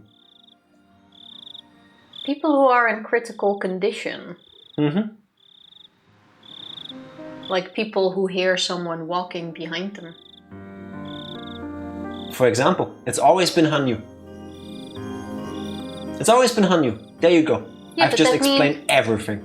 But that means Hanyu isn't an imaginary friend. That's what we're led to believe. Or maybe what all of these people share is that they're going through some shit and their mind is latching onto things, trying to process what's happening. Like paranoia. I'm willing to believe what Rika is saying here, but that also means Hanyu is the one following them, and the footsteps they always hear is Hanyu walking behind them. So Hanyu is the footsteps. Would you then also say Hanyu is the you have to go back to Hinamizawa? And she's the knocking in the temple basement? I can agree with the knocking. I don't know about the you have to go back to Hinamizawa. Because I think that was just a mind thing for now. Alright. But I do think all of the psychological sounds we have heard so far is Hanyu. Other people who were literally nowhere near Rika have heard the noises, like in Watanagashi and Miyakashi, which is reason why I'm believing this, combined with the previous Hanyu is jumping around and Satoko hears it, it doesn't work that way. It's Rika jumping around, Rika talking to herself out loud. No, Satoko. Or maybe using her inner monologue to talk to herself and replying to herself. They're not attached at the hip. Hanyu can go away. Yes, but all of the people... Let's go through these. We have Keiichi hearing an extra footstep. Mm-hmm. Paranoia. Because he believes he is being followed. That's his biggest fear. What if somebody saw me? He starts getting paranoid about being found out the moment he does the thing. So him being in the state of heightened paranoia, I don't know if that's the right terms, but you understand what I'm saying. He is imagining the extra footstep. Other people go through similar things. They describe the same sensation. Because if you feel like you're always being followed, you will start to believe you're always being followed. Yeah, but if we're gonna put something supernatural in here, it makes much more sense that it's on you. Yeah, of course. And true, during the knocking, Rika was doing the ritual at the time. Yes. Where everyone could see her, that is true. What if the knocking was just old pipes? That happens in houses. Unlikely in the way it went in that scene. Have you... If it was some sounds, I could fully go with you. If it was the way it went, where it started with gentle knocking, then really loud, then back to gentle, that way, well, nah. A little while ago, I mentioned this on stream, I think. We drove over to the Netherlands and Tifa stayed there for 3 weeks. But was it before that? It doesn't matter. We drove there together with my dad. We visited her grandfather and stuff. And we spent the night at your grandfather's apartment. I couldn't sleep that night. Because of all the sounds, the creaking and the cracking of the pipes, the building, the walls. Because everything was alien to me. Which is a very specific type of creaking and sounds. And don't turn hostile.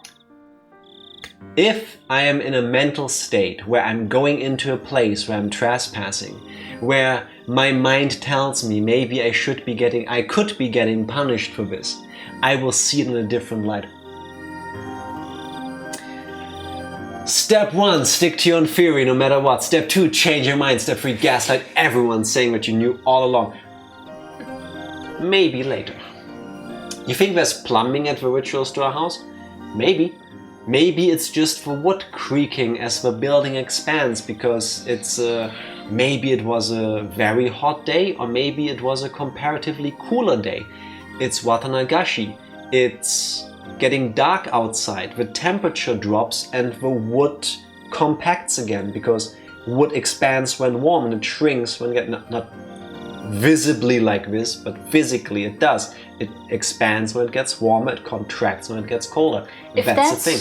How they would explain away what happened in that scene, I would be so mad. I'm already saying that now. If that's gonna be the explanation, I would just be mad. Here we go. Watch me jump in for the kill. Tifa, remember last winter when I dumped like a ton of towels in this corner at the wall because the pipes started making sounds? Yes, which was a very specific sound and did not change, and it did not go... I remember doing that. Jack would be the perfect prosecutor in an Ace Attorney game. Psycho, I'm about to update the autopsy report. Watch out. Your talents are wasted. I don't know why you didn't go into politics. Fun fact, it is said that the amount of gold which humanity has unearthed so far is around 212,582 metric tons, which is still not enough to mint the gold medal for Jack's mental gymnastics. Can you please realize how good I've gotten at reading that relatively high number because of the amount of times I had to read it? And why could nobody hear it but Shion when she said it was so loud? Because it happened in her head. It got heightened by her emotional state. Keiichi heard the same things when we saw it from his perspective. But then he didn't react to it because he didn't want to be the boy that was scared. Probably all of them heard it. Shion also didn't react to it. She just wanted to get the fuck out. Exactly. But nobody freaked out visibly. They all kept it to themselves. Because, I don't want to be one that's scared in front of everybody. Didn't use that command often enough, it seems.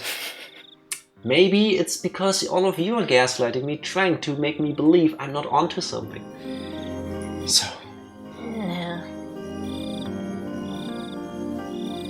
When I say critical condition, I mean who've reached the L4 stage, as Irie would describe it. L as an alien? At that stage, there's nothing that can be done anymore. They will feel the existence and hear the noise of someone that they can't see. That would really mess with their mind. Okay, so all the kids have, I don't know, Japanese super cancer. Because they all start hearing and seeing things. It's radiation by the parasites, which are secretly already bringing in the 5G.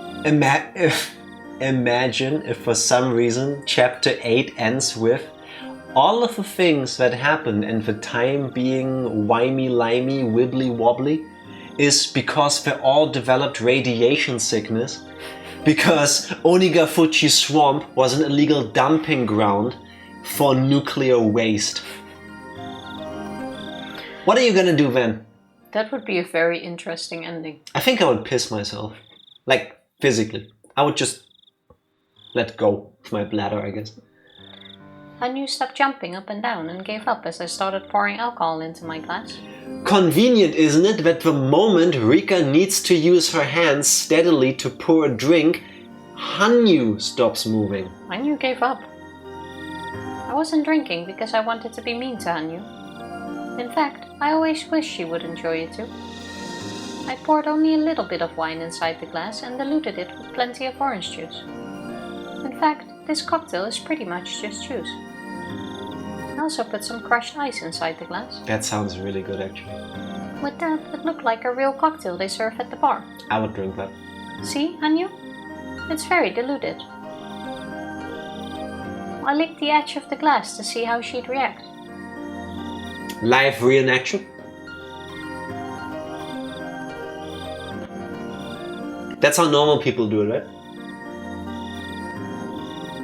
Tifa looking where at the glass she shouldn't be drinking from later. If she grabs the water.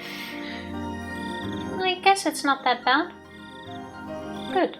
I'll be drinking this tonight. There's nothing to be afraid of anymore, alright? Hanyu has been scared of that kimchi punishment for a while.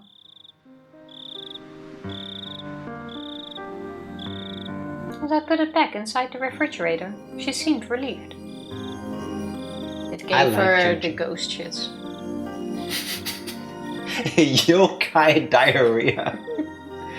How does diarrhea work for a ghost? Wouldn't that suck though? Do they just spew out ectoplasm? And what if you're actually going to the toilet and then someone closes the lid on you? That's the whole thing, like how do ghosts actually work, assuming that they're a real thing here? Because clearly she is interacting with physical matter, because otherwise she wouldn't be sitting on the floor right now, right?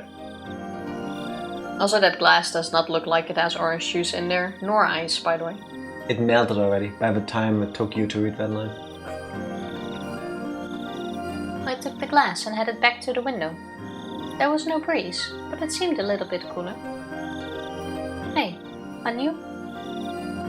Do you feel that something is different this time? Are you talking about Keiichi and Reina? Shion too. Everyone remembers a little bit about their past. They seem to be using those memories to avoid their fatal mistakes. I don't think it would be that surprising if this was happening individually, but I find it very strange that's happening to everyone all at once. I know I often use board games as examples of fate, but I feel like this is the same lucky chance as rolling all sixes on 3 dice. I think that's a good way to describe it in the sense that we're starting closest to your desired future, but I don't think this is the miracle that you've been waiting for. I knew what she was trying to say. I have a dark secret. All ghosts have pooped themselves. It's what the body does. Not Hanyu. Girl ghosts don't poop. I don't believe that. She was telling me not to expect too much. The die is designed to have 6 sides. It's not a miracle if I roll it and get a 6. A true miracle is when I roll it once, but get a 10, just like what happened with Keiichi in my previous life. In other words, a miracle is something that would normally never happen. Keiichi gave the doll to Mion. Reina spoke with her father. And Shion started taking care of Satoko after remembering her promise to Satoshi. That was all because they had those intentions somewhere in their hearts. It was only a side of their die that was engraved there already. But still, even if you couldn't call 3 dice rolling this well a miracle, it did mean good fortune. But that's the beauty of the statistics of large numbers. If you want to roll a 6 times, and you get a 6 on the first 3 throws, it becomes much less likely that it's gonna happen another 3 times. That's just how statistics work. I'm sure it was God's way of celebrating you finally feeling motivated to change your fate. So just stay motivated, right? I thought you were one of the gods. You only treat me like a god when you're trying to tease me. I was just kidding. Don't get upset. Anyway, that's why I'm in such a good mood tonight. I lifted up the glass of orange wine and gave a toast to the moon. It tasted like nothing but sweet orange juice. It was funny to see Hanyu take a happy face as I took a sip. I wonder if I can escape the death of 1983 this time. Hanyu is saying it, not Rika! There, she just said it with her wrong voice. Well, the question is, what happens to Hanyu? When people tell you who they are, listen to them. We don't know what happens to Hanyu. I think Hanyu also dies. She's a ghost already. Yeah, but she dies with Rika in this life. Stops existing, I don't know. Or do you think Hanyu is the original Rika? Descendant maybe, but not original. If our goal is to escape from this board, then I don't think we'll ever have such a fortune start again. No matter how hard I tried to prevent things from happening, there were some things I could never control. It's such a huge letdown when that happens. Even after trying so hard, something renders my efforts infertile. I've probably been wasting my time for so long because I was trying to escape from that pain. But it's not like we have seen this, but I don't believe that to be true, because we haven't seen a history yet where Rika goes, "Hey, Tomitake, I would like to invite you to be a special guest to my ritual performance. And after that, I would like you to spend the evening with all of us." Go, hey, please take pictures. Yeah, we need a photographer. Please, would you do me the honor? Yes. But so far, we haven't really seen any effort from her side, honestly, to change her fate. That's the thing. If you are led to believe, this has happened dozens of times. We've only seen 6 or 5 iterations of this. Yeah, but in those she hasn't, which is probably more her face of where she has given up after 100 times already. Yeah. I don't think Rika is old enough to have descendants. Yeah, the other way around. Predecessor. Ancestor. For the first time in my life then, I've been blessed with a favorable situation. Everything seems perfect in this world. Too perfect. There's no reason for me to be depressed. It's like the weather is perfect and the wind is blowing in just the right way. Question is, how is she gonna try to prevent the natural disaster? She has died in that before, no? So she or is she always dead before that happens? Sometimes before, sometimes after. Sometimes during. Well, if it's during, she probably doesn't remember that's a thing, because she never remembers how she dies. In either way, that's part of a problem. She doesn't remember how she dies in every iteration. Yeah, but I'm also wondering, does she know that that disaster is a thing or not? Because she can try to avoid getting murdered, which is what usually happens. But if you don't know what's gonna get you, you don't know the specific steps you should be taking. Yeah, fair. No, but she could be taking let's say she doesn't get murdered. If she doesn't know that disaster is coming... Yeah, how can she avoid it? How can she avoid it? Because she will still die. And I think, so far, every time she has either died before or during and never lived, which means if she died during the disaster, she doesn't know what killed her because it was probably in her sleep, or she fainted, or whatever. She doesn't know what actually killed her. If you think about it, with Oyashiro-sama's striking range being only Hinamizawa, the easiest solution should be obvious. Don't be in Hinamizawa. Yeah, but she can't take all of her friends out of Hinamizawa, that's the problem. Why not? Because they're all underage. So So? But I don't think she knows of the disaster, which means she cannot try to avoid that disaster or warn people to not be in Hinamizawa at that time. No, I hear you, but... Okay, sorry, I should take you along on my mental journey.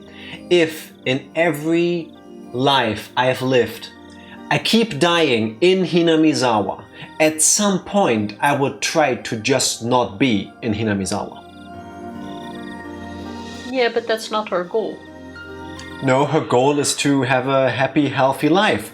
That's cool. With her friends. With her friends. In so how about we Hinamizawa. just try to take a vacation and see if when we die a week later?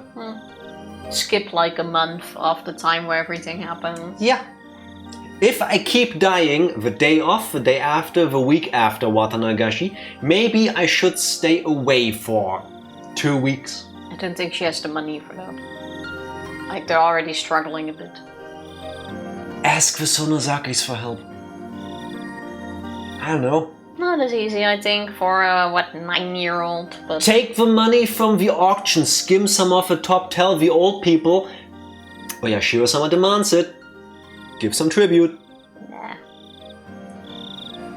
Go to Tomitake and tell him you want to come along for a bit. I don't know. I mean, I know she's tiny, she's like 8, but still there I have get to what be you're ways. trying to say, but that's one of the hardest solutions to go for, I think. If I failed to put my ship out to sea, there was nothing to pin the blame on. I understood what Hanyu was trying to say with the concerned look on her face. If I didn't escape my death under this fortunate situation, I'd have to accept that my fate wasn't something that could be changed. No, never accept. This is an ideal world, where all of my friends overcame their problems. I was always in a depressing world, but this time all the pieces of the puzzle matched. If I couldn't change my fate in this world, then it was proof that I couldn't change it in any world. This is the Peanuts comics and cartoons. Peppermint Patty is holding the ball for Charlie Brown. You're making me believe it's perfect. It's a perfectly clear day. The sun is in my back, not in front, so it doesn't blind me. The field goal is open. All of my friends are cheering. I'm having a second wind. I'm running towards the ball. I'm waiting for you, Ryokishi, to still pull the ball away. I know you're pushing me up the mountain of happiness just so you can watch me fall deeper below. I am not happy for them yet. We did say we aren't prepared yet. Isn't that what she tried with Akasaka? Yeah, she did try by telling someone. Even though that once probably wasn't enough. Maybe she should have tried with Oishi. Nah, fuck him too. Lucy is one who does the footballing. Lucy then. Sorry, Peppermint Patty, for my slander. You're good. You can stay. Screw you, Lucy. Then it was proof that I couldn't change it in this world. That was the ending that I've been afraid of for a long time. The loss of hope. And the death of my soul. Of the pair of us, I was probably the only one who would die. Hanyu will most likely remain there even if my spirit disappears. She must be afraid of being alone after I lose myself. That's why she's telling me not to expect too much. I bit down on an ice chip inside my mouth. It was pleasantly cold. Ice cubes or ice chips. Let them melt in your mouth or chew them. Chew. Same. Chew. Hanyu, I know we've been over this many times, but I want you to think about me again. Sure. You want to know why you're being murdered in 1983? Yes. A strong will becomes fate. That means that the reason I get murdered this year is because of someone's strong will. I think you're right. Do you two like chewing ice? 3 geniuses, 1 thought. If it's crushed ice, usually. Yeah, it doesn't matter. Even if it's like these big ice blocks, we'll always try to chew. I never put the big ice cube size. I never put those in my mouth to chew them because when I lock my jaw, then it's just not nice. There's a risk. No risk, no reward. Who will benefit from killing Rika Furude? If that person has a strong will, there must be a clear motive for them to do so. I know who does it. Who doesn't have? Or No, who kills Rika? Who? The author. Sorry. Why does Ryukishi hate little cute girls? It might sound odd coming from me, but I think most people like Rika. I don't think any villager would have the motive to kill me. Yeah, but with everything that a lot of people like, there's somebody who hates it just on the grounds that other people like it. Well, it doesn't need to be that someone kills you because they don't like you. I think a lot of murder also happens out of pure obsession, because they like that person too much. In a very wrong way, yeah, true, also fair. It's like a be with me forever. If nobody can, or if I can't have you, nobody can have you. Yeah. And this way a part of her remains with me. I don't want you to grow up, get older, have a boyfriend and a family and whatever, because I want you to forever be in my memory as this perfect childlike being. You know, some people have fond memories of the actual murder because they have seen someone in a state and made this connection where their soul left that they won't have with anybody else. It's like stupid things like this. Stalker, yeah. I feel like stalkers are bad enough, but a stalker generally just stalks you. They just watch you, which is creepy and wrong and all that. But to then go the extra step and further. go, I'll take your life. It's like, I don't like it. I'm more trying to say that a murder doesn't need to come from a point of hatred or dislike. Yeah, it's a very messed up, wrong obsession. I don't want to say love. It's the extreme sides of all feelings, basically. Yeah, kind of.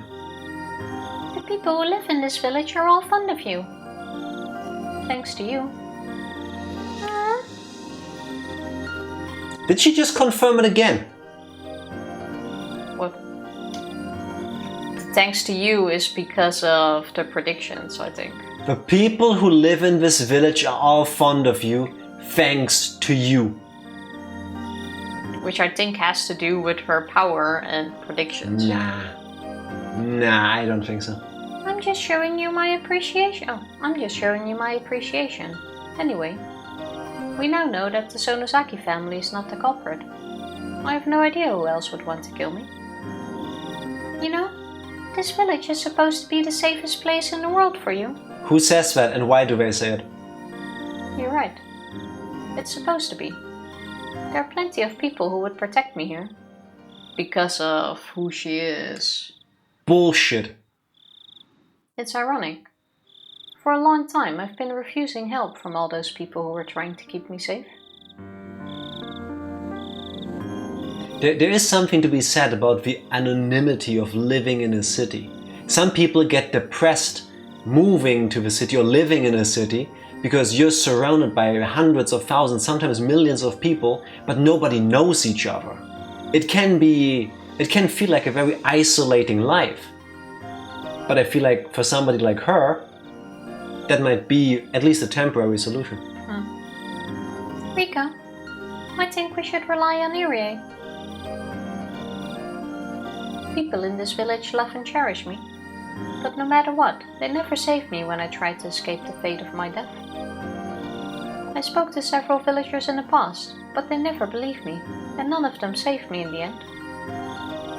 They probably didn't believe me because I had no idea who was trying to kill me, or what their motive was. If I could explain that, people might be more accepting of my story. But there's nothing I can do about that. Especially if she's dying because a volcano farted. No one would believe a little girl saying that she's going to be killed without rhyme or reason. All they think of me as the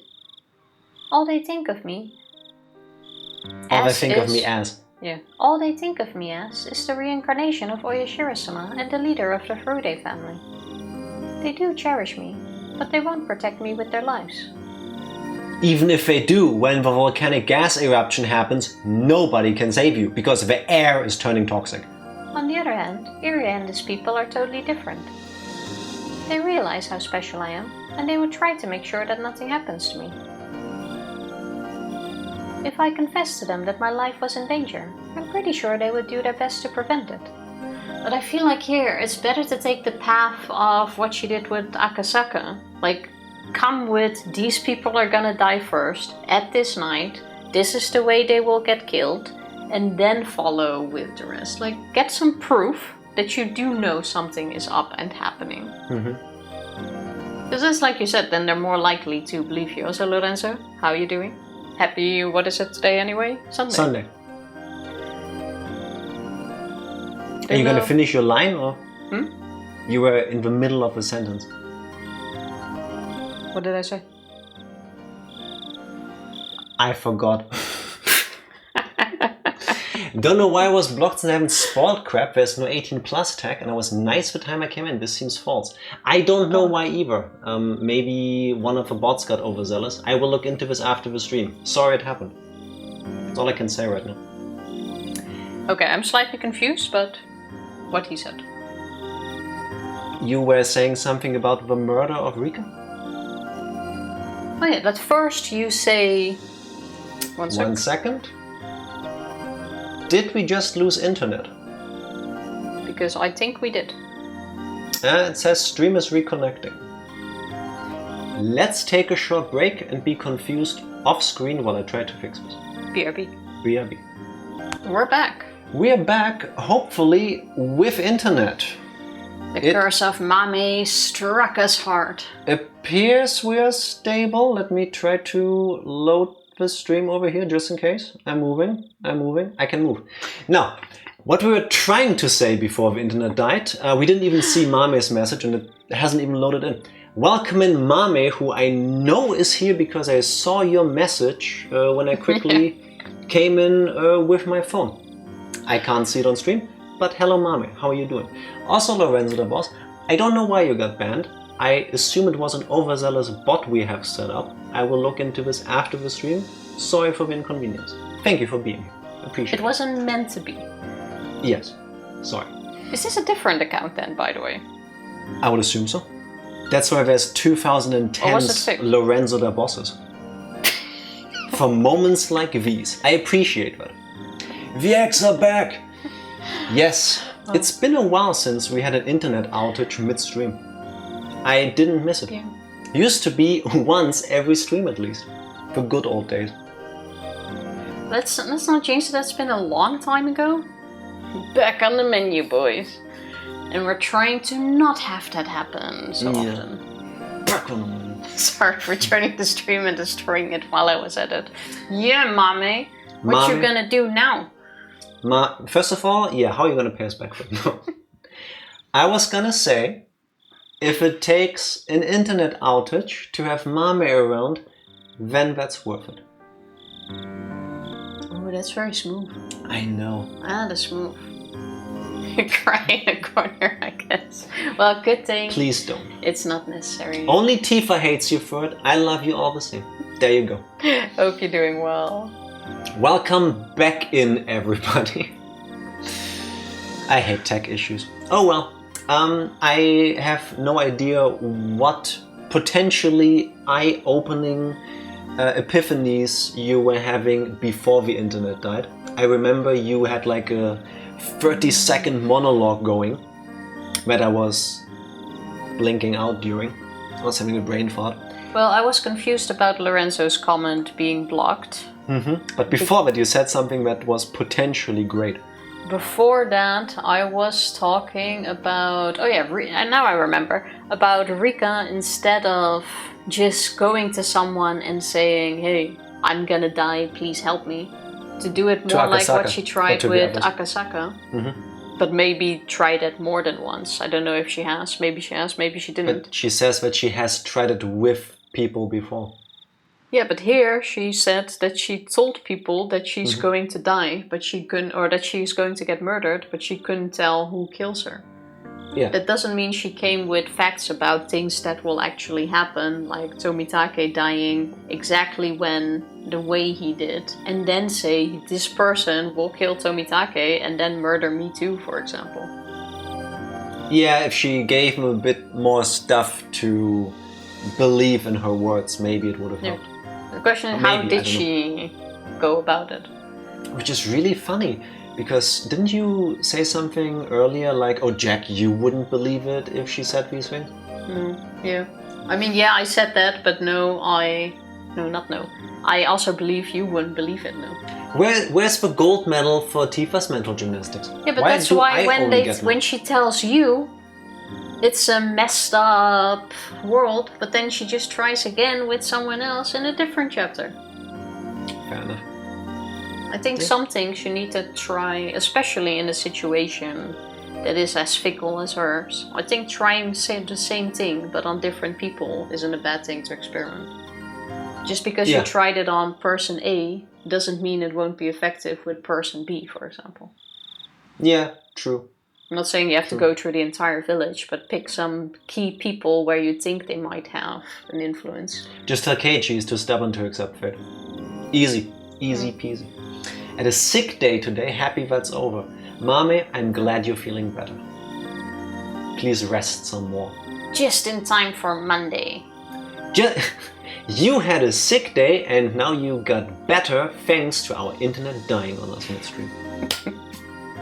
Good. Do we continue from here or go like 3 lines back? What do you... Let's continue from here. Rika is Rika and Hanyu are talking about maybe relying on Irie this time around. And that's literally the next thing that's being said. Recaps midstream. So Tifa, what has happened during the stream? If I confessed to them that my life was in danger, I'm sure they would do their best to prevent it. They have all the means to protect me from a violent end. Not a volcanic gas eruption. Yeah, but that's the thing, she doesn't know that's coming. Also, does she or does she not know about Irie committing suicide in some of the histories? She probably does, but that doesn't matter. He doesn't always. I think she probably doesn't. No, she does, because she's been alive. Okay, fair enough. That hasn't been an area committing suicide, wasn't at a point where after she died. That was beforehand already. Or at the same time, we don't know that. Quite sure it was before. Usually, but he doesn't do it every chapter, which means if he is around, he can help her. As far as we know. However, none of it really worked in the past. It's not that they're unreliable. It's because Takano, the one responsible for protecting me, also gets killed on the same day every time. In other words, asking for her help is completely useless. And how about you try to keep her alive? She's very reliable, but she also isn't. She's also a bitch. It's ironic that I'm the only one who knows the reason why they can never save me. I mean, I have no work or school on Monday. I just need to get to the town hall to get my ID renewed, that's all. And mayhaps go get a Switch 2 if it's still available at the store near me by tomorrow afternoon. That doesn't sound like a bad day. That sounds like a very good way to get over a sick day as well. I would go for both of those if that's an option. Basically, yeah. Get Mario Kart World, it's amazing. I wonder if that's the murderer's plan. Tomitake and Takano get killed. Because they're my guardians. Tomitake is her guardian? What? Then I get killed after that. I think Takano's death is definitely related to your own. If it's the same fate. I mean, if the same suspect is killing them for the same motive, I might be able to alter my own outcome by preventing their deaths. Did I or did I not say these things earlier? No, I don't think so. I genuinely don't remember. I did say these things earlier, right? I said them for Tomitake, not for Takano, because I don't like her. But I did say that. Don't remember if you said that. I think I did. I don't know if you remember, but we've tried that once before. Oh? Once. When? What? The deaths of Takano and Tomitake meant the loss of my protection. Because the two of them die, the suspect is able to kill me. But why are those two her protector? When did we get to that line of thought? What? Is this a press A moment? Let's carry on, maybe she'll explain it. So I have tried to prevent their death somehow. But they never believed me. I tried so hard to persuade them, but they didn't listen. I eventually gave up and just thought of their deaths as fated to happen. It's the same hopeless feeling I used to have towards my parents when I was able to go further back in time. When I found out that death was inevitable, I lost interest in them. Oh, that's fucked up. After all that time had passed, I forgot how hard I used to try to prevent my parents' death. Besides, I thought you hated Irie and his people. Yeah. They look at us as nothing but their guinea pigs.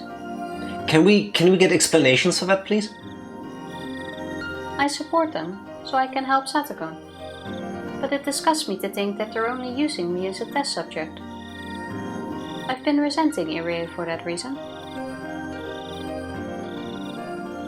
Still, I should try to get closer to him.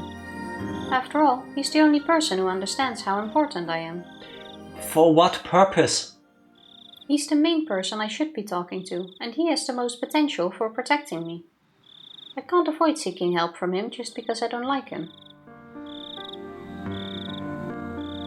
I've asked him for help several times before, but Tomitake and Takano get murdered even so, and it ruins everything. After their deaths, Irie panics and becomes useless. That's why I gave up on seeking help from him. So is he involved with this somehow? If he panics, I don't think so. No, if he panics, I would think he is connected to the deaths of Takano and Tomitake. What if he is some sort of Dr. Frankenstein? Nah, let's not add that into the mix. Why not? But in this world, nah. It's too much, it's too much. I'm gonna put this as a prediction. Screw you, Tifa. Irie Frankenstein, Irie-stein? Irie is the Dr. Hyde? murderer of Tomitake / Takano for some reason. By experimenting his new drug on them. That's your prediction? No, but I'm just going along with what you're saying. I'm going to go with for some reason. I think it's still small enough of a prediction so that Tifa doesn't throw over, oh, it's too general at me. No, I'll take it. I was just giving you... I was going along with your ideas and trying to brainstorm for you. That's very sweet, but no. But in this world, I've been blessed with a positive situation. I will never have as lucky a start as this again. This is the best chance I'll ever get, so I should give it my best shot. I really don't like him at all. But he's not a bad person. I should respect him more. He's serious about helping Satoko, and he's not as much of a mad scientist as I'm inclined to think. Takano is a strange person too, but she's also someone who can give me support. What? If my life depended on Takano, I would be so screwed. I hate her. She hasn't with passion. done anything bad. Nah. She just believes some odd things. Yes. That doesn't mean she can't help you try to save your life. Nah, she's crazy adjacent. I wouldn't put my eggs in that basket. Regardless, I still kinda like Takano. But she thinks I'm only her guinea pig. That's why I don't really want her help. Tomitake is more reliable than Takano, but the biggest problem is that he only visits this village a few times a year. On top of that, he always dies before I get killed, so he can never help me. Stop dying so fast! However, they really are the people I should be talking to. If I can change the fate of their deaths, they should be able to save me from my own. It's possible that the only reason I lived until 1983 was because of their effort. I wonder though, has she also just tried to follow them and see who kills them? I doubt it. Or maybe she has, and in those histories, she immediately got killed, therefore when she came back to, she didn't remember. Because it all gets fuzzy. Because I feel like already knowing who kills them will help you. Yeah, but she wouldn't need to survive long enough so that the memory lingers after her resurrection. I'm going going to approach them once more and do what I can to try and save them. Oh, don't worry. I expect they'll be murdered anyway, so I'm not getting my hopes up. So I'll be fine, even if this hope's betrayed. You're such a cruel girl. I chuckled at her comment. If they can escape their fated deaths, then I'm sure they'll greatly influence my own destiny as well. And this time, I'm going to try talking to them with the assumption that they'll still be killed. In short, I'll talk to them about how I'll be protected from my coming danger after they die. If they issue such orders, maybe the guard around me will be strengthened after they do. Still, have you considered not being in Hinamizawa? The protection they provide is probably the highest standard of security I could hope for. Yet I lose that the moment Tomitake and Takano die. So I never have their protection after Watanagashi. How? What? Can you... I'm still a bit not weirded out, I'm still confused on how they are her protectors. Would you kindly elaborate, Rika? Because depending on what this means, they probably get killed because of their connection to Rika. Like, get them out of the way so that we can now get to Rika. Yeah. But why are those two her protectors? I don't know. She has almost nothing to do with them.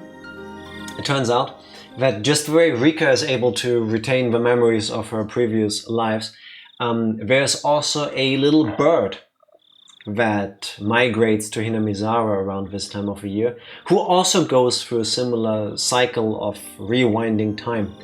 And this bird really doesn't like Rika, because once it tried to sit on her balcony and she wouldn't let it. So the bird has found out that if it flies to the right spot over on the mountainside and pecks at the ground, the volcanic gas eruption happens. I'm starting to get tired and you lost me like 3 lines ago. That's okay. Okay. It wasn't a serious fault anymore. And therefore, I get killed too. In other words, that's it.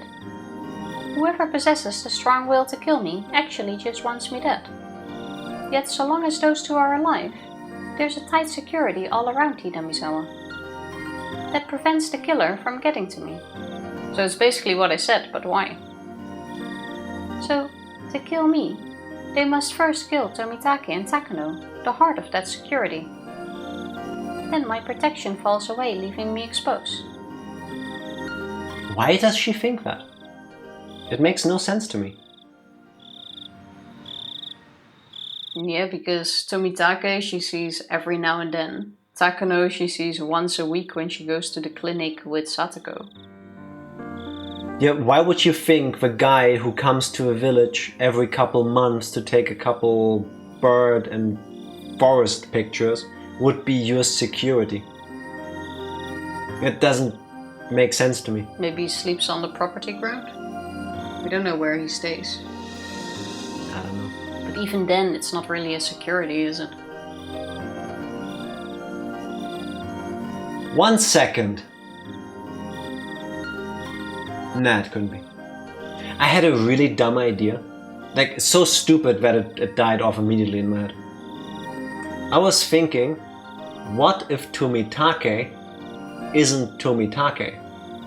It's Keiichi, disguised as Ooishi, who is in fact A robot. Satoko's brother. And also who was a robot. all along a robot. But also bunnies! And oyashiro-sama, whose soul got captured and put in the robot as a container. Is that what you wanted to say? What other character do we know that has gone to Hinamizawa before and wants to come back? I don't know. Akasaka. I was thinking for a moment, could it be that... Because I don't think we've ever seen Akasaka, have we? In the chapter we have. I don't think we have. I don't remember what he looks like. Doesn't he have blonde hair? I remember him being described a bunch, but I don't remember what he looks like. I think we've seen him once as character arc. I do not recall. I know he's in the manga, and of course he's visible because he's a character. But whether we saw him or not, what does it matter? What I was thinking, if Akasaka, for some reason, does end up believing in Rika's story enough that he regularly comes back to visit Hinamizawa under the guise of being a tourist that takes pictures of a place to check up on her, it would also make sense why he gets killed. But that doesn't gel with the fact that both in chapter 4 and in the post-credits, the demon script of chapter 6, Akasaka is still alive and goes back to Hinamizawa. No, it doesn't work. Unless he too has been turned into a yokai and he just thinks that. Doesn't work. The more I reason it out, the more I realize their fates are connected to mine. Thinking from that point of view, my destiny becomes inescapable the moment I abandon them to die. Wait, to help others? To help myself, I should help others? Sounds like society. You should know what you have to do first then. Yes. I have to think about saving their lives before thinking about mine. It's kind of ironic. I gave up on them because I was more determined to save my own life. But I finally came to the conclusion that I have to help them first before helping myself. But there's something I still don't understand. Someone with convictions this strong is trying to kill me for some equally strong motive. Yet no matter how often I debated, I can't think of anyone who'd benefit from my death. Hanyu. Not only that, but there should only be people who'd want to protect me. Hanyu. Especially since they would do anything to protect me and the present environment. They even eliminated my mother. To be perfectly honest, I don't even care about her anymore. I never got along with her, and she's the one who took my father's death the wrong way, making a huge deal out of it like she did. She got what she deserved. I'm a valuable guinea pig for them, and I can be a bomb too. No one benefits from making me explode. There's only disaster awaiting them if that happens. Lots of people will be lost, and nobody would gain anything from that. Wait, she can be a bomb. Is she saying that she tricked... According to Takano, my death would be like the eruption of a volcano in the middle of the village. Fuck you, that's exactly what I was gonna say. What? How? How? How? Question here is, does she mean the disaster or just literally because she is such a big figure in the... Tifa, please, where have you been the last 6 chapters? That is literally. How does she know? Yeah, but she's also quite an important character in the village, which means that How? she died, of course. It's like when the queen dies, the entire country will be up and down. It's gonna be the same in this village. When Queen Elizabeth died, a volcano didn't burp and kill everybody. Yeah, neither does it do anywhere in Higurashi. Yes, it does. No, it's not a volcano. It's a volcanic gas eruption. Yeah, but not from a volcano. Like a volcano. It comes from the swamp. It's a swamp You panic. come from the swamp. How? How does that make sense? I'm slightly confused. I'm not interested in what happens after my death, but they're really concerned about it. They're watching me every day to ensure that I don't actually hit my head on the corner of a block of tofu and die. But you don't what? They're watching me. Did I say wrong? Actually. I don't think anybody is afraid that you actually hit your head on the corner of a block of tofu. Not a big deal, thanks. It's fair to say that they are here in order to prevent the eruption from happening. It works because she's drunk. So in that way they are her protectors? Because Takano believes that if she dies... How does a girl being killed equal a volcano erupting? Well, don't forget, Takano believes that she is the reincarnation of Oyashiro-sama based off of the myths. Oyashiro-sama disappearing might have some catastrophe which has been foretold in legends. Bullshit. So where was I want to say Higurashi. Where was Oyashiro-sama before Rika's birth? Oyashiro-sama only gets reborn every 7th generation a girl is born to the Furude family, right? So what happens between that incarnation dying and the next 7th woman being born into the family? Please explain. There he's just fine. That's the way the cycle is. But with Rika, the cycle gets broken, and that's when a catastrophe happens. In that way, it makes sense. I'd be suspicious of them if they were going to benefit in some way from my death. But as everyone knows, that can't possibly be the case. My death would create nothing but a disaster. They're benefiting from me being alive right now. Perhaps it's not about gain, but about a grudge. Maybe someone has a strong grudge against my family and kills me not knowing that I'm like a bomb to this village. That's why I was suspicious of the 3 families, especially the Sonosaki family. However, after observing them in numerous worlds, I feel that's not the case. I feel that way in several lives, but it always had something to do with that incident with Keiichi and the doll. It's clear that there's nothing going on between the Sonosaki family and mine. Can I have another crazy prediction? Or when do you pull the line on me having too many that contradict each other? Go for it. Actually, I'm not gonna write this down. What if Ooishi is the murderer in all the cases? You've said that before. That's not your... There aren't many things... No, Psycho. Fair. It's not the first time you've said Oishi is that guy who is responsible behind everything. If there is one person who has probably, besides Rika because of all her reincarnation stuff, or rewinding time stuff, who has the most, how do I say, skin in the game, it's Ooishi. With your reasoning, I feel like you would kill Mion, not Rika. Who says he wouldn't? Who says he wouldn't? I think that would be the first person he would go after with that logic. The only thing that I would need to make understandable is why his friend, the damn construction worker, died. But Ooishi's whole reasoning for doing what he does is that he really wants to solve the mystery before he goes on his pension. Maybe he is so hell-bent on figuring this out because he wants to tie up any loose ends of his annual murder spree. I'm just saying, police people would be in a good position to make all the murders happen in weird places. Yeah, but I don't agree. I don't think Oishi has anything to do with it. Let's carry on. In that case, it must be some religious fanatic. If it's not about profit or a grudge, it might be someone who's secretly a deranged cultist. Keiichi. Keiichi's mom. We've already had a series of murders 4 years in a row under the name of Oyashiro-sama's curse.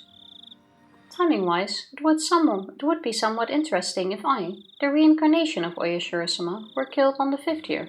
Ha, typo in the text. I couldn't stand to be murdered for such a whimsical reason, but such a motive actually seemed fitting. We've always done it this way!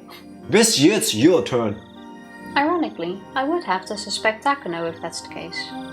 Fair. She's well known for being an eccentric researcher of local histories. She's only interested in the village history because she already knows who I am. She's doing the research based on the notion that I'm important. So she should have no reason to kill me. She would desire to keep me close to her as a research sample. What if she is Oyashiro-sama? Where do you keep spouting this from? What if every I just single... want to get to the end of this conversation. What if every single one of her books is the truth? Because she also likened Rika dying to a bomb going off and a volcano erupting. Coincidence? I think not. You know you're starting to bullshit yourself when you don't even write it down. But by now you've already said everyone is oyashiro-sama. What if you are oyashiro-sama? Yeah, we've already... What if our internet is oyashiro-sama and that's why it died midstream? We've gone through this last month. We've gone through this every single chapter. At some point, I break. It comes in waves. It's hard to believe that she would kill her favorite toy. She might be willing to kill someone who would try to harm her little toy, though. There's a better question you could be asking. Who isn't oyashiro-sama? Would be a shorter list by now. I will never find out, no matter how hard I think. I just know that someone is definitely going to kill me. I don't care about anything else, as long as I can escape that fate. No, I take that back. I want to escape my deadly fate, but I also want all of my friends to be happy, and I want the rest of my life to be happy too. I don't want to hide myself in the forest forever just to get away from my murderer. In fact, I've tried that once before.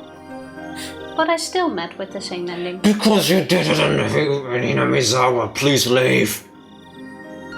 Living in the forest was a horrible experience. Let me guess, she kept tripping over Satoko's traps. I think I was able to survive until July that time. That might be the longest I ever lived. I smiled bitterly and finished off the rest of the orange wine in the glass. So it's a matter of he needs to find her. I'd have to talk to Irie again. I don't like him, but his people are my only hope. It's getting late. I should go to sleep now. I think so too. Good night. I'm so confused. I lay down and closed my eyes, but I couldn't fall asleep right away. Suddenly, I remembered Reina's words out of nowhere. It was no good when I was thinking about it on my own.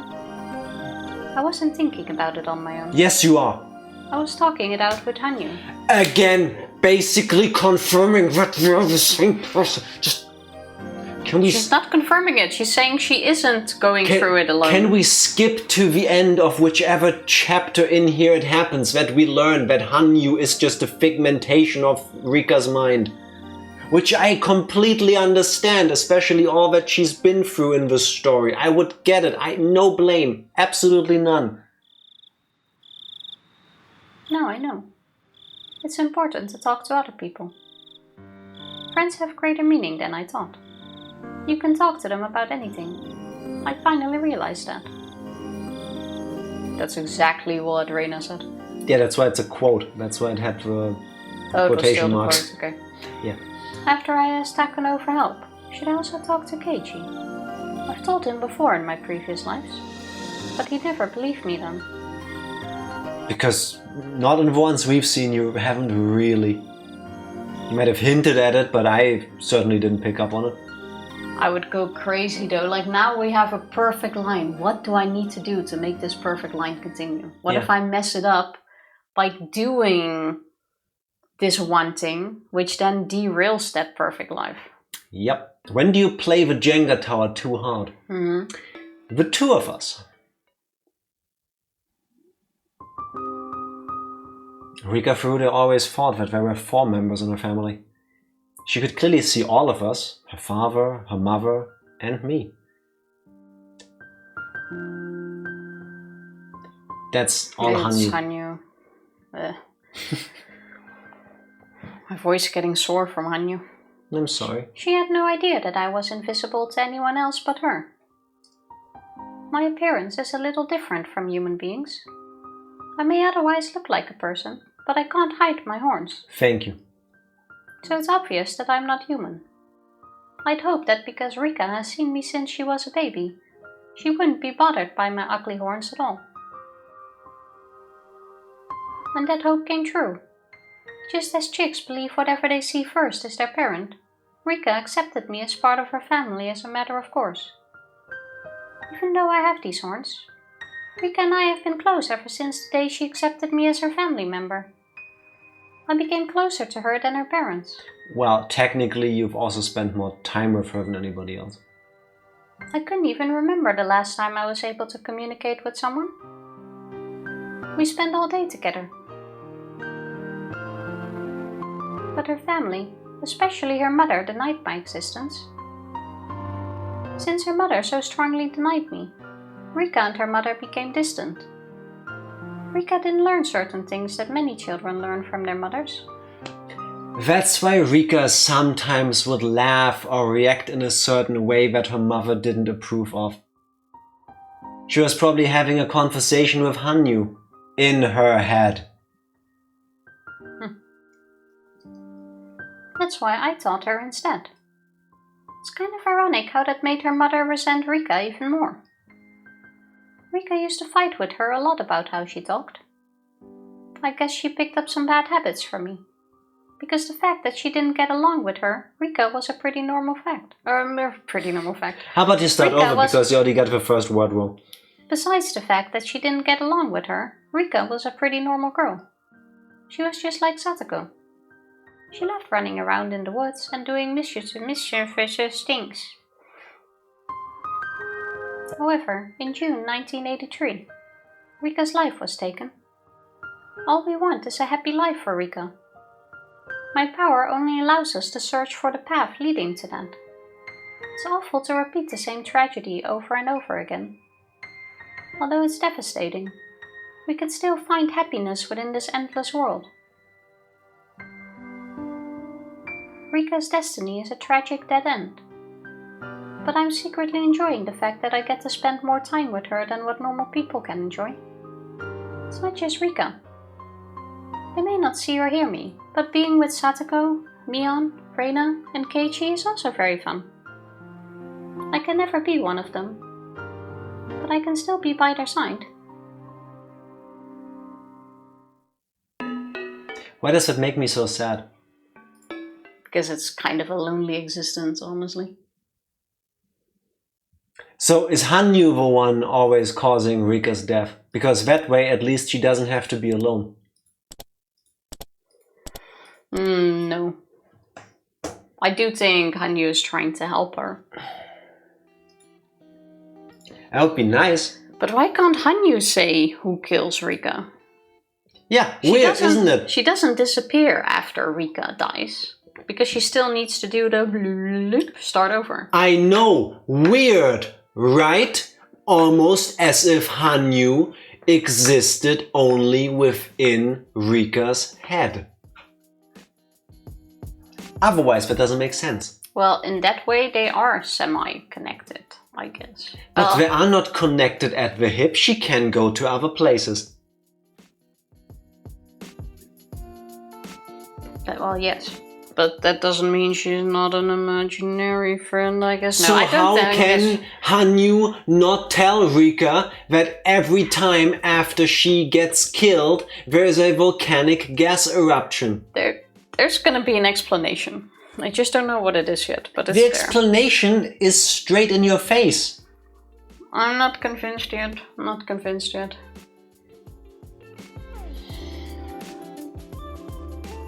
This last bit was slightly confusing, and I'm gonna sleep over it. Gonna sleep over it? What? I'm gonna sleep over it. And then maybe by next week I understand Hanyu's position in all of this. I still don't get why Rika is being killed every single time. It doesn't make sense to me.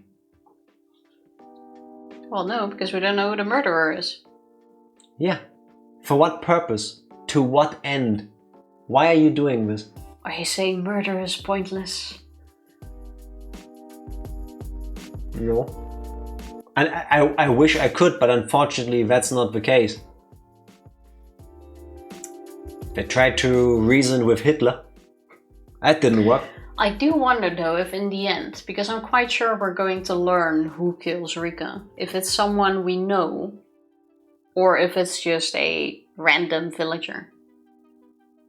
Because if it's just a random villager, you can't really guess who it is. So it has to be someone we know for the story, so that you can start guessing who's trying to kill Reina or who's trying to kill Rika. I don't think it's... If that's a mystery you're trying to solve, the character must have appeared at least once somewhere in these chapters. You would think so, right? Otherwise it's like, oh, and then a random person kills her. She gets hit by a meteorite. Yeah, like how are you gonna... It feels weak. How are you gonna come up with that? Just like that, when she gets hit by a meteorite. The times she got gutted in this ritualistic manner, like when she was laying there naked, splayed out on the floor in front of a shrine. Yeah, she just fell down the stairs in a really bad way after taking a shower. Yeah, she just kept falling and falling and falling. Lost her clothes with every roll. No, she got out of a shower, so that's why she was naked already. Oh, fair enough. Yeah. Then rolled into a garbage bag. Yeah, exactly. Hate it when it happens to me. Same. I always try to avoid that. Yeah. Oh well, maybe next week we will find out. We will shalala. It is time. So isn't it also in every chapter get a new thing? I don't like it. No. It's gonna stay. Yeah. Isn't it also the case? That's what you deserve. Get something original at least. No, this is original. No, it's not. It's German culture. Moment, Ma. Yeah, what? I'm gonna stick one to the moment. Nah. Isn't it also the case that in every single chapter where we've seen Rika dead, one, she did it herself. That one doesn't count. But in all the others, she doesn't just die. She usually ends up dead in a way that has to do with the cult of Oyashiro-sama. She gets disemboweled. She isn't just dead. Which could just be the beautiful irony of the person who's trying to murder her. You know, make the connection. Kill her in death specifically. Going back to the whole cultist thing. Or maybe it's just irony. Well, the only person who has survived in most of the histories we've seen is Satoko. You think Satoko is killing her? No, I don't think so. But based on Satoko survives the most stories, that seems to be an option at least. I don't think Reina has survived the most. Reina has survived too. No, she also died in the volcanic gas eruption. She has survived too so far. Yeah, Satoko survived like all of them. No, she didn't. Yes, she did. With every single end of game scroll that we saw, it was reported missing or missing in action or whatever it said.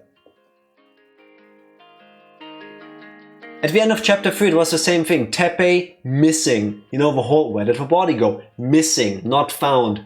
Satoko she found in the missing. well? No, she was missing. Well. The only one she and Rika died in where their bodies were found at the bottom of a well. Chapter 2. Arguably chapter 5 for the same reasons as chapter 2. Well, I don't think it's Satoko. I have nothing to add to that.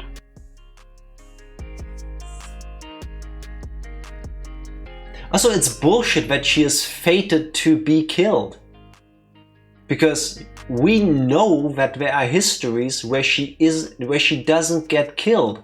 She seeks out Shmion, attacks her, and then, as a last-ditch effort, she goes, I'm not gonna let you kill me, I'll do it myself. Yeah, which means the killer didn't have time to get to her yet. Her fate isn't that she gets killed, her fate is that she dies, which in most cases happens that she gets killed. It's not gonna be some bullshit like Tomitake's cousin or something, right? Because Tomitake goes to Hinamizawa, he ends up being found dead, and then one of his family members comes, learns that he witnessed Watanagashi, he talks around people, they tell him, oh, there's this girl, she's like a god or something, so he just goes, oh, so she must be the reason. And you're starting to trail too much, so we might find out on Wednesday, probably. Probably not. Why not on Tuesday? Aren't we gonna continue floor 796? Yes, I'm happy to do that, but maybe you want to start with the beginning when you tell people these things. No, it doesn't really matter in this case. Okay, fine. Hinamizawa adventures keep continuing Wednesday. There you go. Keep thinking. I will. He will, regardless. Don't worry. You have 2 days, 3 days. Monday, Tuesday, Wednesday. Because on Tuesday it's going to be floor 796 again. See, and that's why it's important to start with the beginning. Gotcha. No, because I'm still in the flow of. I'm pressing the end of stream button. Thank you everybody for Higurashiing all over the place with us. All of the details, all of the theories. None of them are true. All of them are true. We will see.